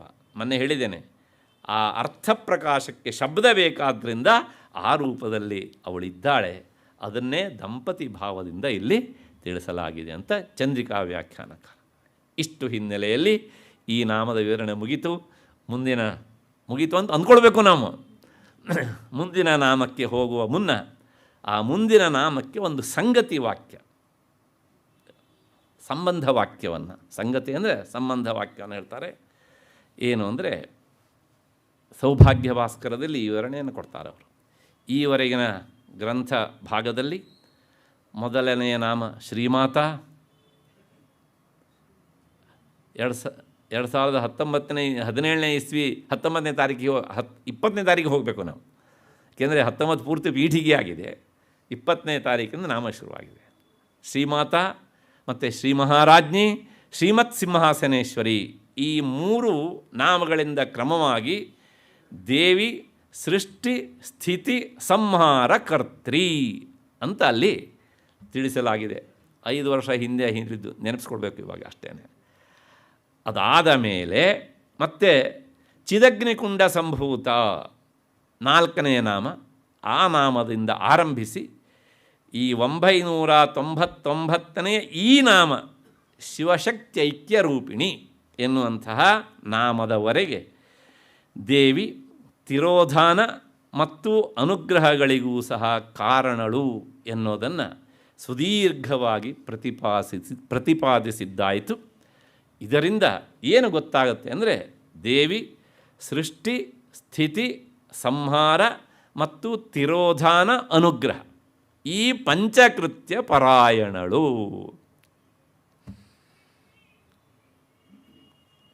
ಪಂಚಕೃತ್ಯ ಪರಾಯಣಳು ಅನ್ನೋದನ್ನು ಈ 999ನೆಯ ನಾಮದವರೆಗೆ ತಿಳಿಸ್ತಾ ಬಂದಿದ್ದೇವೆ. ಸೂಕ್ಷ್ಮವಾಗಿ ಗಮನಿಸಿದರೆ ಪ್ರತಿಯೊಂದು ನಾಮದಲ್ಲೂ ಸಹ ಈ 5ರಲ್ಲಿ ಒಂದೆಲ್ಲ ಒಂದು ಅಂಶ ನಮ್ಮ ಕಣ್ಣಿಗೆ ಗೋಚರಿಸುತ್ತೆ. ಇಷ್ಟಾದ ಮೇಲೆ ಈಗ ಅಂತಿಮವಾದಂಥ, ಅದಕ್ಕಿಂತ ಹೆಚ್ಚಿಗೆ ಅಸಾಧಾರಣವಾದಂಥ, ಅನುಪಮವಾದ, ಅಸದೃಶವಾದಂಥ ನಾಮ ಲಲಿತಾಂಬಿಕಾ ಎನ್ನುವಂತಹ ನಾಮ. ಈ ನಾಮದ ಬಗ್ಗೆ ಚಂದ್ರಿಕಾ ವ್ಯಾಖ್ಯಾನಕಾರರಂತೂ ಭಾಳ ಸುದೀರ್ಘವಾದಂತಹ ವಿವರಣೆಯನ್ನು ಕೊಟ್ಟಿದ್ದಾರೆ. ಹೆಣ್ಮಕ್ಕಳಿಗೆ ಲಲಿತಾ ಅಂತ ಹೆಸರನ್ನು ಇಡ್ತಾರೆ. ಹಾಗಿದ್ರೆ ಆ ಶಬ್ದದ ಅರ್ಥ ಏನು ಅಂತಂದರೆ, ಈ ನಾಮ ಹೇಳುತ್ತೆ ಲಲಿತಾಂಬಿಕಾ ಅಂದರೆ ಲಲಿತಾಂಬಿಕೆ ಅಷ್ಟೇ, ಯಥಾವಶ್ರುತವಾದಂಥ ಅರ್ಥ. ಹಾಗೆಂದರೆ ಏನು ಅಂದರೆ ಲಾಲಿತ್ಯ ಉಳ್ಳವಳು. ಹಾಗಂದ್ರೆ ಏನು ಅಂದರೆ ಸದಾ ಶೋಭಾಯಮಾನವಾಗಿ ಇರುವವಳು. ಹಾಗಂದ್ರೆ ಏನು ಅಂದರೆ ಅತ್ಯಂತ ಸುಂದರಿ ಆದವಳು. ಅವಳನ್ನು ಮೀರಿದಂಥ ಇನ್ನೊಬ್ಬ ಸುಂದರಿ ಎನ್ನುವಳು ಜಗತ್ತಿನಲ್ಲಿ ಇಲ್ಲವೇ ಇಲ್ಲ. ಹಾಗಾಗಿಯೇ ಅವಳ ಹೆಸರು ಸುಂದರಿ, ತ್ರಿಪುರ ಸುಂದರಿ ಅಂತ. ಸುಂದರೀಂ ಭಜ ಸುಂದರೀಂ ಭಜ ಸುಂದರೀಂ ಭಜ ಸಂತತಂ, ಸುಂದರೀಂ ಭಜ ಸುಂದರೀಂ ಭಜ ಮಾನಸಾಖಿಲ ಸಂತತಂ. ಸುಮ್ಮನೆ ಸುಂದರಿ ಅಂತ ಹೇಳಿದರೆ ಏನೂ ಅರ್ಥ ಆಗೋದಿಲ್ಲ. ಶ್ರೀವಿದ್ಯಾ ಉಪಾಸನೆ ಮಾಡುವವರಿಗೆ ಈ ಸುಂದರಿ ಅನ್ನುವ ಶಬ್ದ ಕೇಳಿದ ತಕ್ಷಣ ರೋಮಾಂಚನ ಆಗುತ್ತೆ. ಯಾಕೆಂದರೆ ಲೋಕದ ಸುಂದರಿಯನ್ನು ಹೆಸರಿಸಿದ್ದಲ್ಲ ಇಲ್ಲಿ. ಸುಂದರಿ ಅಂದರೆ ಏನು ಅರ್ಥ ಆಗಿದೆ ಅಂದರೆ ಉಂದಿ ಕ್ಲೇದನೆ ಅಂತ ಸಂಸ್ಕೃತದ ಧಾತು. ಯಾವ ಹೆಸರನ್ನು ಕೇಳಿದಾಗ, ಯಾವ ಆಕಾರವನ್ನು ಕಂಡಾಗ, ಯಾವನು ಅಥವಾ ಯಾವಳು ಮಾಡುವ ಕಾರ್ಯವನ್ನು ನೋಡಿದಾಗ ನಮ್ಮ ಹೃದಯ ಉಕ್ಕೇರಿ ಭಕ್ತಿಯಿಂದ ಕರಗಿ ನೀರಾಗಿ ಹರಿದು ಬಿಡುತ್ತದೆಯೋ ಅವಳು ಸುಂದರಿ. ಕ್ಲೇದನೆ ಅಂದರೆ ಒದ್ದೆ ಮಾಡೋದು ಅಂತ. ಹೇಗೆ ಅಂದರೆ ನಿಮಗೆ ಒಂದು ಉದಾಹರಣೆ ಕೊಡಬೇಕು ಅಂದರೆ, ಈ ಜೇನು ರೊಟ್ಟು ಹನಿಕೂಮ್ ಅಂತ ಹೇಳ್ತೇವಲ್ಲ, ಜೇನು ತುಪ್ಪ ತುಂಬಿಕೊಂಡಿರುತ್ತಲ್ಲ, ಹಾಗೆ ಈ ಹೃದಯ ಎನ್ನುವಂಥ ಜೇನು ರೊಟ್ಟಿನಲ್ಲಿ ಆ ಭಕ್ತಿಯ ಬುಗ್ಗೆ ಎನ್ನುವಂಥ ಜೇನು ತುಪ್ಪ ತುಂಬಿ ಹರಿದಾಡಿದರೆ ಹಾಗೆ ಮಾಡುವವಳು ಸುಂದರಿ. ಎಷ್ಟು ಎತ್ತರದ ಅರ್ಥ ಹೇಳ್ತಾರೆ ಅವರು. ಅದಕ್ಕೋಸ್ಕರಲೇ ಆಕೆ ಬರೇ ಸುಂದರಿ ಅಲ್ಲ, ತ್ರಿಪುರ ಸುಂದರಿ, ತ್ರಿಪುರಸ್ಯ ಸುಂದರಿ. ಆ ತ್ರಿಪುರ ಸುಂದರಿ ಅನ್ನೋ ನಾಮದಲ್ಲಿ ನಾನು ಇದಕ್ಕೆ ಸುಮಾರು ಒಂದು 20 ಅರ್ಥ ಹೇಳಿದ್ದೇನೆ, ಸುದೀರ್ಘವಾದಂಥ ವಿವರಣೆ ಕೊಟ್ಟಿದ್ದೇನೆ, ಮತ್ತು ಅದ್ರ ಬಗ್ಗೆ ಹೆಚ್ಚು ಹೇಳಲಿಕ್ಕೆ ಹೋಗೋದಿಲ್ಲ. ಹಾಗಾಗಿ ಲಲಿತಾ ಅಂದ್ರೂ ಸಹ ಅದೇ ಅರ್ಥ. ಹಾಗಿದ್ದರೆ ಮತ್ತು ಅಲ್ಲಿ ಹೇಳಿದ್ದನ್ನು ಶಬ್ದಾಂತರದಿಂದ ಯಾಕೆ ಹೇಳಿದ್ರಿ ಅಂತ ನಿಮಗೊಂದು ಸಂಶಯ ಬರಬಹುದು. ಆದರೆ ಇಲ್ಲೊಂದು ಸ್ವಾರಸ್ಯ ಇಡ್ತಾರೆ, ಕೊನೆಗೆ ಅದನ್ನು ಹೇಳ್ತೇನೆ. ಲಲತೆ ಇತಿ ಅಸೌ ಲಲಿತಾ, ಲಲಿತಾ ಚ ಸಾ ಅಂಬಿಕಾ ಚ ಲಲಿತಾಂಬಿಕಾ. ಶೋಭಿಸುವವಳಾದ್ದರಿಂದ ಈಕೆ ಲಲಿತಾ. ಈ ಲಲಿತೆಯೇ ಇಲ್ಲೊಂದು ಶಬ್ದ ಸೇರಿಕೊಂಡುಂಟು, ಅಂಬಾ ಅಂಬೈವ ಅಂಬಿಕಾ. ಇಂತಹ ಸುಂದರಿಯೇ ನನ್ನ ತಾಯಿ, ಅವಳೇ ಜಗನ್ಮಾತೆ, ಜಗಜ್ಜನನಿ, ಲೋಕಮಾತಾ. ಯಾವ ಶಬ್ದದಿಂದಲೂ ಅವರು ಕರಿ ಪುನಃ ಅಲ್ಲೇ ಹೋಗಿ ಸೇರೋದು ಅದಷ್ಟನ್ನು ಸಹ. ಇಂತಹ ಈ ಜಗನ್ಮಾತೆ, ಜಗದಂಬಿಕೆ, ಇವಳು ಲಲಿತಾಂಬಿಕಾ.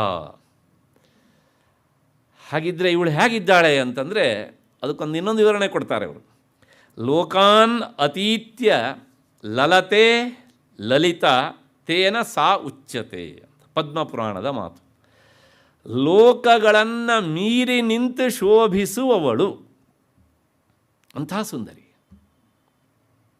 ಲೋಕಗಳನ್ನು ಮೀರಿ ನಿಂತು ಶೋಭಿಸುವವಳಂದ್ರೆ ಅವಳಂತಹ ಸುಂದರಿ ಪ್ರಪಂಚದಲ್ಲಿ ಇನ್ನೊಬ್ಬಳು ಇಲ್ಲ, ಲೋಕದಲ್ಲಿ ಇಲ್ಲ ಅಂತಾರೆ. ಇದನ್ನು ಕೇಳಿದ ತಕ್ಷಣ ಹಾಗಿದ್ರೆ ಈ ಲೋಕವಾ ಅಂತ ನಿಮಗೆ ಸಂಶಯ ಬರಬಹುದು. ಅದನ್ನು ಅಲ್ಲಗಳಿತಾರೆ. ಈ ಲೋಕ ಅಲ್ಲ, ಆ ಲೋಕವೇ ಬೇರೆ. ಲೋಕ್ಯಂತ ಇತಿ ಲೋಕಾಹ ಕಿರಣಾಹ. ನಮ್ಮನ್ನು ಬಂದು ಸ್ಪರ್ಶಿಸುವಂಥವುಗಳು ಯಾವುದು ಅಂದರೆ ಕಿರಣಗಳು, ಸೂರ್ಯನ ಕಿರಣ. ಹಾಗೆ ಜಗನ್ಮಾತೆಯ ಕಿರಣಗಳಿಗೆ ಲೋಕ ಅಂತ ಹೆಸರು.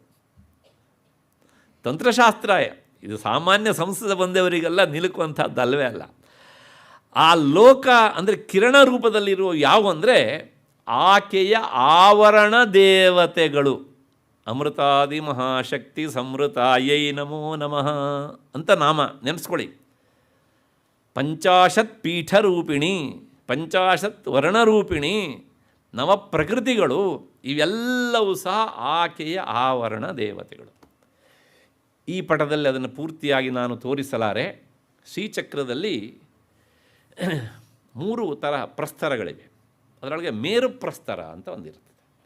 ಆ ಮೇರು ಪ್ರಸ್ತರ ಹೇಗಿರುತ್ತೆ ಅಂದರೆ ಈ ಪರ್ವತದ ಆಕಾರದಲ್ಲಿರುತ್ತೆ.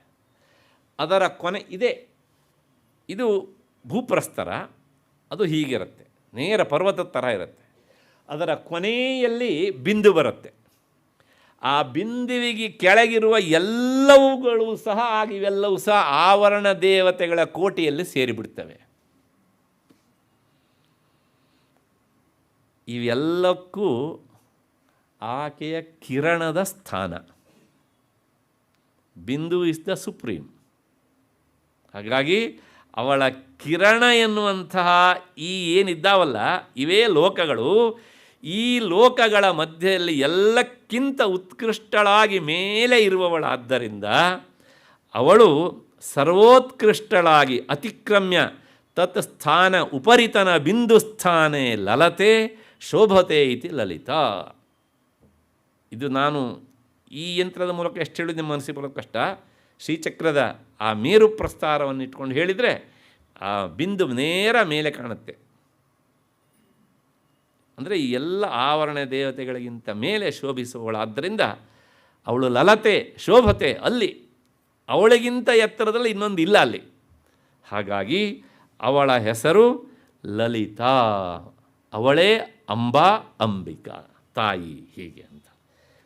ಇಷ್ಟಾದ ಮೇಲೆ ಮತ್ತೆ ಈ ಆವರಣ ದೇವತೆಗಳು ಅಂತ ಹೇಳೋಕ್ಕಿಂತ ಹೇಳಿದ ನಂತರ ಇನ್ನೊಂದು ಮಾತು ಹೇಳ್ತಾರೆ ಅವರು. ಈಕೆಗೆ 8 ತರಹದಂತಹ, ಈ ಲಲಿತಾ ಅನ್ನೋ ಶಬ್ದಕ್ಕೆ 8 ತರಹದ ಅರ್ಥಗಳನ್ನು ಹೇಳ್ತಾರೆ ಅವರು.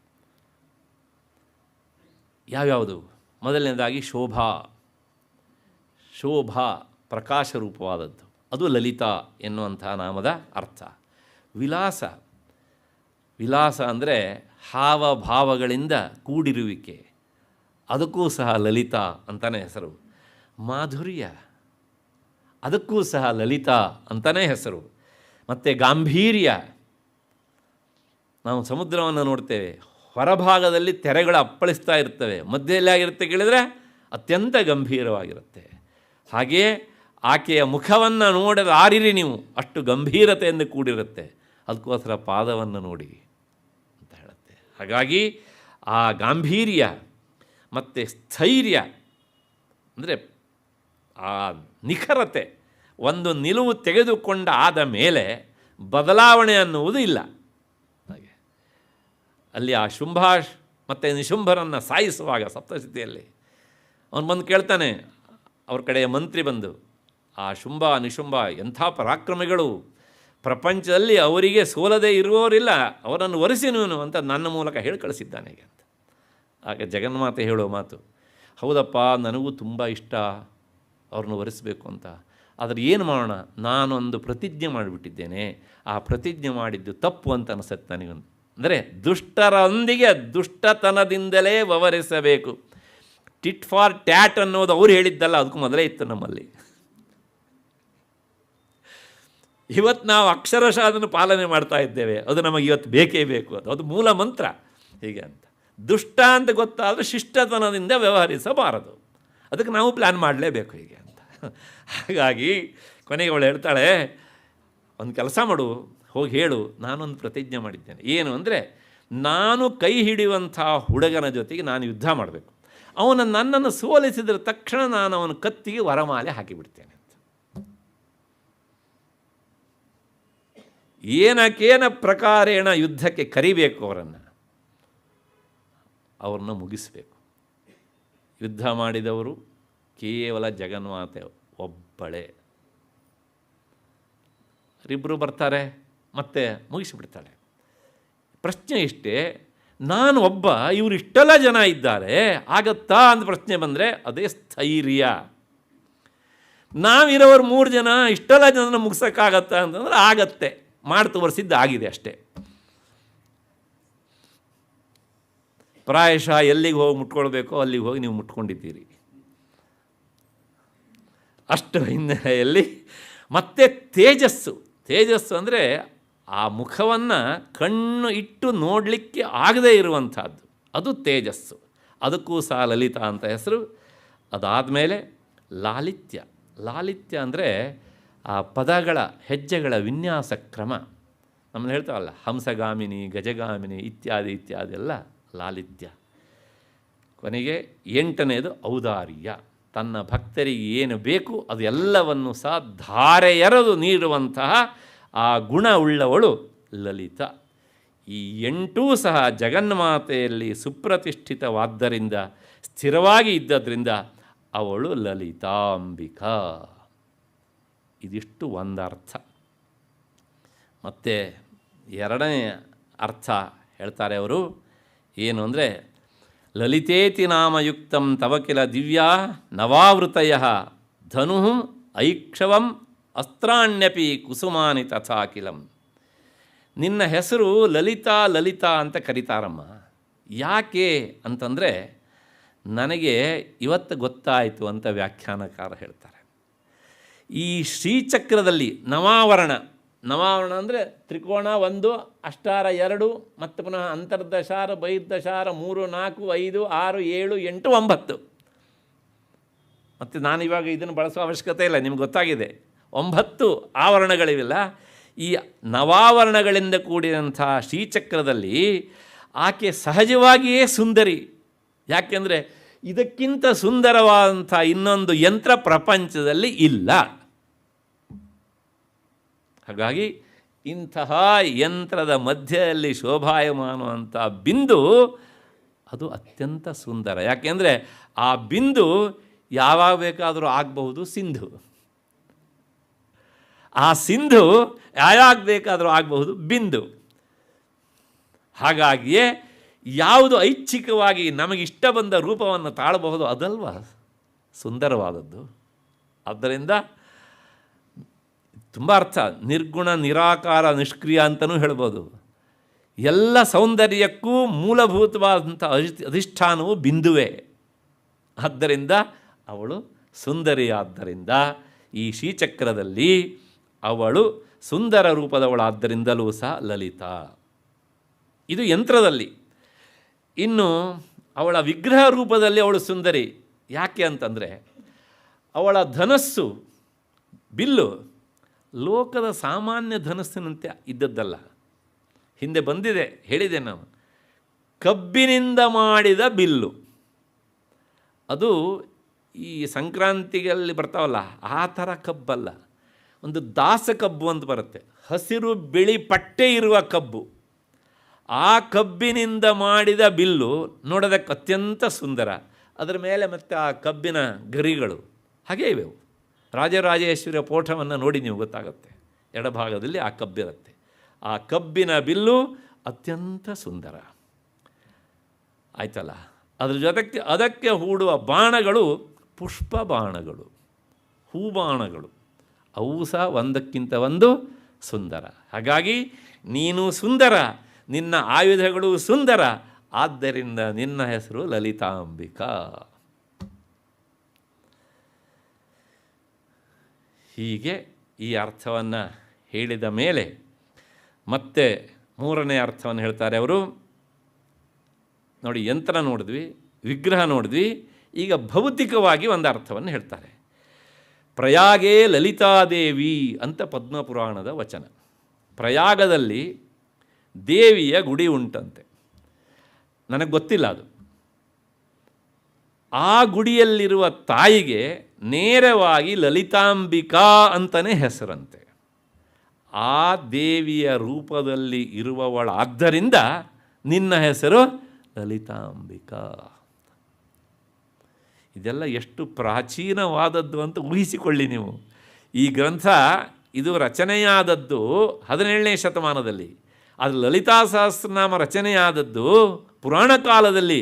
ಆ ಕಾಲದಲ್ಲಿ ನಮ್ಮ ದೇಶದ ಅತ್ಯಂತ ಪವಿತ್ರವಾದಂಥ ಪ್ರಯಾಗದಲ್ಲಿ ಆಕೆ ಇದ್ಲು ಅಂತಾದರೆ ನಮ್ಮ ದೇಶದ ಈ ಧಾರ್ಮಿಕ, ಸಾಂಸ್ಕೃತಿಕ, ಆಧ್ಯಾತ್ಮಿಕ ಪರಂಪರೆಯ ಪ್ರಾರಂಭವನ್ನು ನೀವು ಲೆಕ್ಕ ಹಾಕೋದಷ್ಟು ಸುಲಭ ಇಲ್ಲ.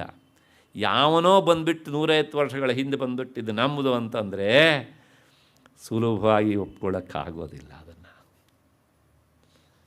ಹಾಗಾಗಿ ಅಲ್ಲಿ ಇರುವಂಥ ದೇವಿಯ ಹೆಸರು ಲಲಿತಾ ಅಂತಾದ್ದರಿಂದ, ಆ ರೂಪದಲ್ಲಿ ಇರುವವಳಾದ್ದರಿಂದ ಅವಳ ಹೆಸರು ಲಲಿತಾಂಬಿಕಾ. ಇಲ್ಲಿಗೆ ಸೌಭಾಗ್ಯ ಭಾಸ್ಕರದ ವ್ಯಾಖ್ಯಾನವನ್ನು ನಾನು ಬಲವಂತವಾಗಿ ಮುಗಿಸ್ತಾ ಇದ್ದೇನೆ. ಅವಶ್ಯವಾದದ್ದನ್ನು ಮತ್ತು ನಾನು ನಾಳೆ ಹೇಳ್ತೇನೆ. ಚಂದ್ರಿಕಾ ವ್ಯಾಖ್ಯಾನಕಾರ ಹೇಳ್ತಾರೆ, ಅವರು ಇದೊಂದು ಅಸಾಧಾರಣವಾದಂಥ ನಾಮ ಅಂತ ಮತ್ತೆ ಮತ್ತೆ ಹೇಳ್ತಾರೆ. ಹಾಗೆ ಹೇಳಿ ಅವರು ಹೇಳ್ತಾರೆ, ಮುಕ್ತಿ ಮಾರ್ಗದಲ್ಲಿ ಸಾಗುವವರು 2, ಇನ್ನೊಂದು ಮಾರ್ಗ ಉಂಟು, ಮೂರನೇದು. ಒಂದು ಸಮಯ ಮಾರ್ಗ, ಇನ್ನೊಂದು ಕೌಲ ಮಾರ್ಗ, ಇನ್ನೊಂದು ಮಿಶ್ರ ಮಾರ್ಗ ಅಂತ. ಈ 3 ದಾರಿಯನ್ನು ಅವಲಂಬಿಸ್ತಾರೆ. ಅದರೊಳಗೆ ಸಮಯ ಮಾರ್ಗದಲ್ಲಿ ಸಾಗುವವರು ಅತ್ಯಂತ ಸುಲಲಿತವಾಗಿ ನಿನ್ನನ್ನು ಪೂಜಿಸ್ತಾರೆ. ಆದ್ದರಿಂದ ನಿನ್ನ ಹೆಸರು ಲಲಿತಾಂಬಿಕಾ. ಹಾಗಿದ್ರೆ ಇನ್ನುಳಿದ 2 ಮಾರ್ಗದವರು ಇವರಷ್ಟು ಸುಲಲಿತವಾಗಿ ನಿನ್ನನ್ನು ಪೂಜಿಸಲಾರರು. ಸಮಯ ಮಾರ್ಗ ಅದು ವೇದ ಪ್ರತಿಪಾದ್ಯವಾದಂಥದ್ದು, ವೈದಿಕ ಮಾರ್ಗ. ಅದನ್ನೇ ನಾವು ಇಡೀ ಶಾಂಕರ ಪರಂಪರೆಯಲ್ಲಿ ಎಲ್ಲ ಕಡೆಗೂ ನೋಡ್ತೇವೆ. ಅತ್ಯಂತ ಸಾತ್ವಿಕವಾದಂಥ ಪೂಜೆ. ಅದನ್ನು ನೋಡುವುದೇ ಒಂದು ಚಂದ. ಆದರೂ ಮಾಡುವವರಿಗೆ ಹೆಜ್ಜೆ ಹೆಜ್ಜೆಗೂ ಸಹ ಎಚ್ಚರಿಕೆ ಇರಬೇಕು. ಆದರೂ ಸಹ ಅದನ್ನು ಅತ್ಯಂತ ಸುಲಲಿತವಾಗಿ ಅವರು ಮಾಡ್ತಾರೆ. ಆದ್ದರಿಂದ ನಿನ್ನ ಹೆಸರು ಲಲಿತಾಂಬಿಕಾ. ಅದರ ಜೊತೆಗೆ ಈ ಏನು ಹೇಳ್ದಂಗಾಯಿತು, ವಾಮ ಮಾರ್ಗದ ಮೂಲಕ ದೇವಿಯನ್ನು ಆರಾಧಿಸಬಾರದು. ಅದರೊಳಗೂ ಸಹ ತ್ರೈವರ್ಣಿಕರು ಅಂತ ಯಾರಿದ್ದಾರಲ್ಲ, ಅವರು ಸುತರಾಮ್ ಆಕೆಯನ್ನು ವಾಮ ಮಾರ್ಗದಿಂದ ಆರಾಧಿಸಬಾರದು. ಯಾಕೆಂದರೆ ವಾಮ ಮಾರ್ಗದಿಂದ ಆರಾಧಿತಳ ಅಂತ ಅವಳು ಕ್ಷುಲ್ಲಕವಾದಂಥ ಕ್ಷುದ್ರವಾದ ಫಲವನ್ನು ಕೊಡ್ತಾಳೆ, ಐಹಿಕವಾದಂಥ ಫಲವನ್ನು ಕೊಡ್ತಾಳೆ ಅರ್ಥ ಹೊತ್ತನೂ ಸಹ ಆ ಪಾರಮಾರ್ಥಿಕವಾದಂಥ ಮೋಕ್ಷದ ದಾರಿಯನ್ನು ತೋರಿಸುವುದಿಲ್ಲ ಅಂತ ನಿಖರವಾಗಿ ಅವರು ಹೇಳ್ತಾರೆ. ಈ ದಕ್ಷಿಣ ಮಾರ್ಗ ಮತ್ತು ವಾಮ ಮಾರ್ಗ, ದಕ್ಷಿಣ ಮಾರ್ಗ ಅಂದರೆ ಸಮಯ ಮಾರ್ಗ, ವಾಮ ಮಾರ್ಗ ಅಂದರೆ ವಾಮಾಚಾರ ಪದ್ಧತಿಯಿಂದ ಮಾಡುವಂಥದ್ದು. ಅದು ಅತ್ಯಂತ ಕಠಿಣವೂ ಹೌದು, ಅದರ ಜೊತೆಗೆ ಅತ್ಯಂತ ಹೇಯವಾದದ್ದು ಸಹ ಹೌದು. ಅಂತಿಮವಾಗಿ ಅನಿಷ್ಟ ಫಲದಲ್ಲಿ ಮುಕ್ತಾಯವಾಗುತ್ತೆ, ಅವರಿಗೆ ಮೋಕ್ಷದ ದಾರಿ ದೂರ. ಇದು ಹಿಂದೆ ನಾನು ಹೇಳಿದ್ದೇನೆ. ಸವ್ಯಾಪಸವ್ಯ ಮಾರ್ಗಸ್ಥ ಎನ್ನುವಂತಹ ನಾಮದಲ್ಲಿ ಅದಕ್ಕೂ ಸುಮಾರು 17-18 ಅರ್ಥ ಹೇಳಿದ ನೆನಪು ನನಗೆ. ಹಾಗಿದ್ದರೆ ಆ ಮಾರ್ಗವನ್ನು ಯಾಕೆ ಅವರು ಅನುಸರಿಸ್ತಾರೆ ಅಂತಂದರೆ ಅವರಿಗೂ ಗೊತ್ತಂತೆ ಅದು. ಇದರಿಂದ ಭೌತಿಕವಾದ ಸುಖ ಸಿಗತ್ತೆ ವಾಮ ಮಾರ್ಗದಲ್ಲಿ ನಿಂತು ಪೂಜೆ ಮಾಡಿದಾಗ. ಹಾಗಾಗಿ ಈ ಜನ್ಮ ಬಂದಾಗ ನಾವು ಅನುಭವಿಸಿಬಿಡೋಣ, ಮೋಕ್ಷಕ್ಕೆ ಇನ್ನೊಂದು ಜನ್ಮ ಎತ್ತು ಬಿಡೋಣ ಅಂತ ಬಯಸ್ತಾರಂತೆ. ಇವರೆಂತಹ ಒಂದು ಸಾಮಾನ್ಯ ಕೆಳಮಟ್ಟದ ವಿಚಾರ ಮಾಡೋರು ನೋಡಿ. ಇನ್ನೊಂದು ಜನ್ಮದಲ್ಲಿ ಅವರು ಮನುಷ್ಯ ಜನ್ಮದಲ್ಲಿಯೇ ಬರ್ತಾರೆ ಅಂತ ಯಾರು ಬರ್ಕೊಟ್ಟಿದ್ದಾರೆ ಅವರಿಗೆ? ಹಾಗಾಗಿ ಚಂದ್ರಿಕಾ ವ್ಯಾಖ್ಯಾನಕಾರರು ಹೇಳ್ತಾರೆ, ಯಾವುದೇ ಕಾರಣಕ್ಕೂ ಸಹ ವಾಮ ಮಾರ್ಗದಲ್ಲಿ ನಿಂತು ಆಕೆಯನ್ನು ಪೂಜಿಸಬಾರದು. ಹಾಗಾಗಿ ಸಮಯ ಮಾರ್ಗದಲ್ಲಿ ಸುಲಲಿತಳಾದ್ದರಿಂದ ಅವಳ ಹೆಸರು ಲಲಿತಾಂಬಿಕಾ ಅಂತ.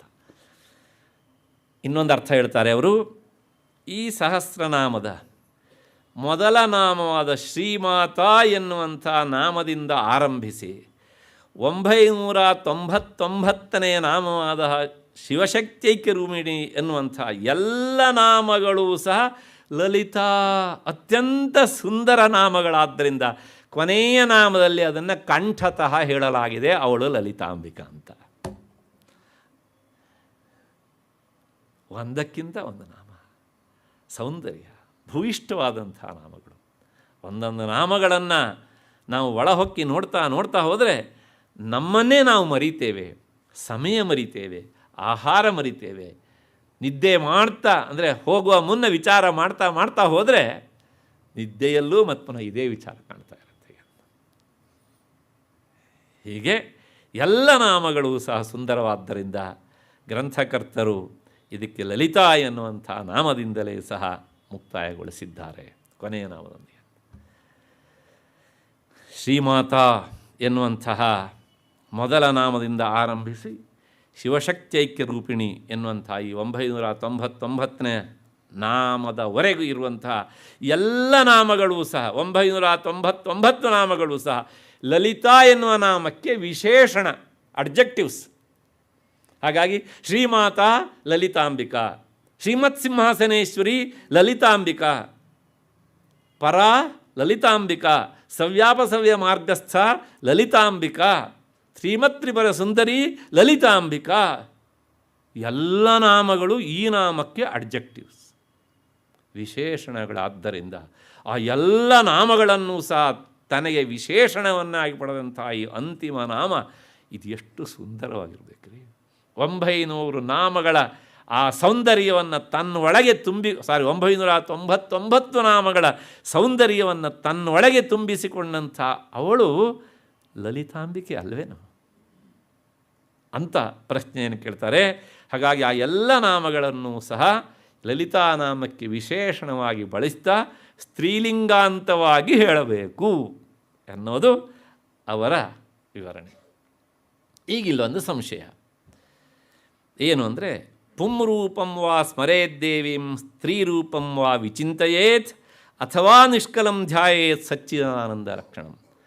ಅಲ್ಲ, ಈವರೆಗೆ ನೀವು ತುಂಬ ಸಲ ಹೇಳ್ಕೊಂಡು ಬಂದಿದ್ದೀರಿ ಜಗನ್ಮಾತೆ ಚೈತನ್ಯ ರೂಪಿಣಿ, ನಿರ್ಗುಣ, ನಿರಾಕಾರ, ನಿಷ್ಕ್ರಿಯ ಅಂತಲ್ಲ, ಅವಳ ಮೂಲ ರೂಪ ಹಾಗೆ ಅಂತ. ಹಾಗೆ ಅಂತ ಆದಮೇಲೆ ಮತ್ತು ಪುನಃ ಸ್ತ್ರೀಲಿಂಗ ಅಂತವಾಗಿ ಯಾಕ್ರಿ ಹೇಳಬೇಕು? ನಿರ್ಗುಣ ರೂಪದಲ್ಲೇ ಹೇಳ್ರಿ,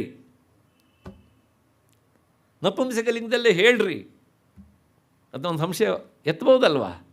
ಅದಕ್ಕೆ ಉತ್ತರ ಹೇಳ್ತಾರೆ, ಪುಂರೂಪಂ ವಾ ಸ್ಮರೇದ್ದೇವಿಂ, ಆ ಚೈತನ್ಯ ವಸ್ತುವನ್ನು ಪುರುಷ ರೂಪದಿಂದಲಾದರೂ ನಾವು ಚಿಂತಿಸಬಹುದು.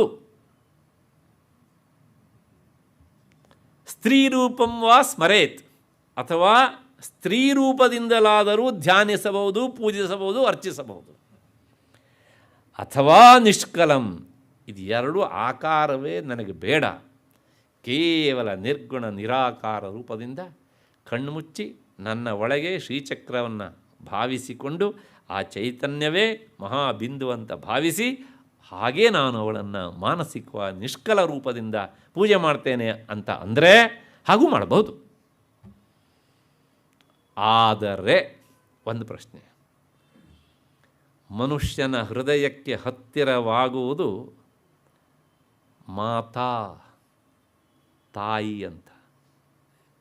ಯಾಕೆ ಅಂದರೆ ಅವ್ರು ಹೇಳ್ತಾರೆ, ನಾವೆಲ್ಲರೂ ಈ ಪ್ರಪಂಚಕ್ಕೆ ಬಂದ ಮೇಲೆ ತಂದೆಯೊಂದಿಗೆ ಸಂಬಂಧವನ್ನು ಹೊಂದ್ಕೊಂಡಿರ್ತೇವೆ. ಆದರೆ ಜಗತ್ತಿಗೆ ಬರುವುದಕ್ಕಿಂತ ಮೊದಲು 9 ತಿಂಗಳ 9 ದಿವಸದ ಕಾಲ ಪ್ರಪಂಚಕ್ಕೆ ಬರೋದಕ್ಕಿಂತ ಮುನ್ನ ನಮಗಿರುವ ಸಂಬಂಧ ತಾಯಿಯೊಂದಿಗೆ.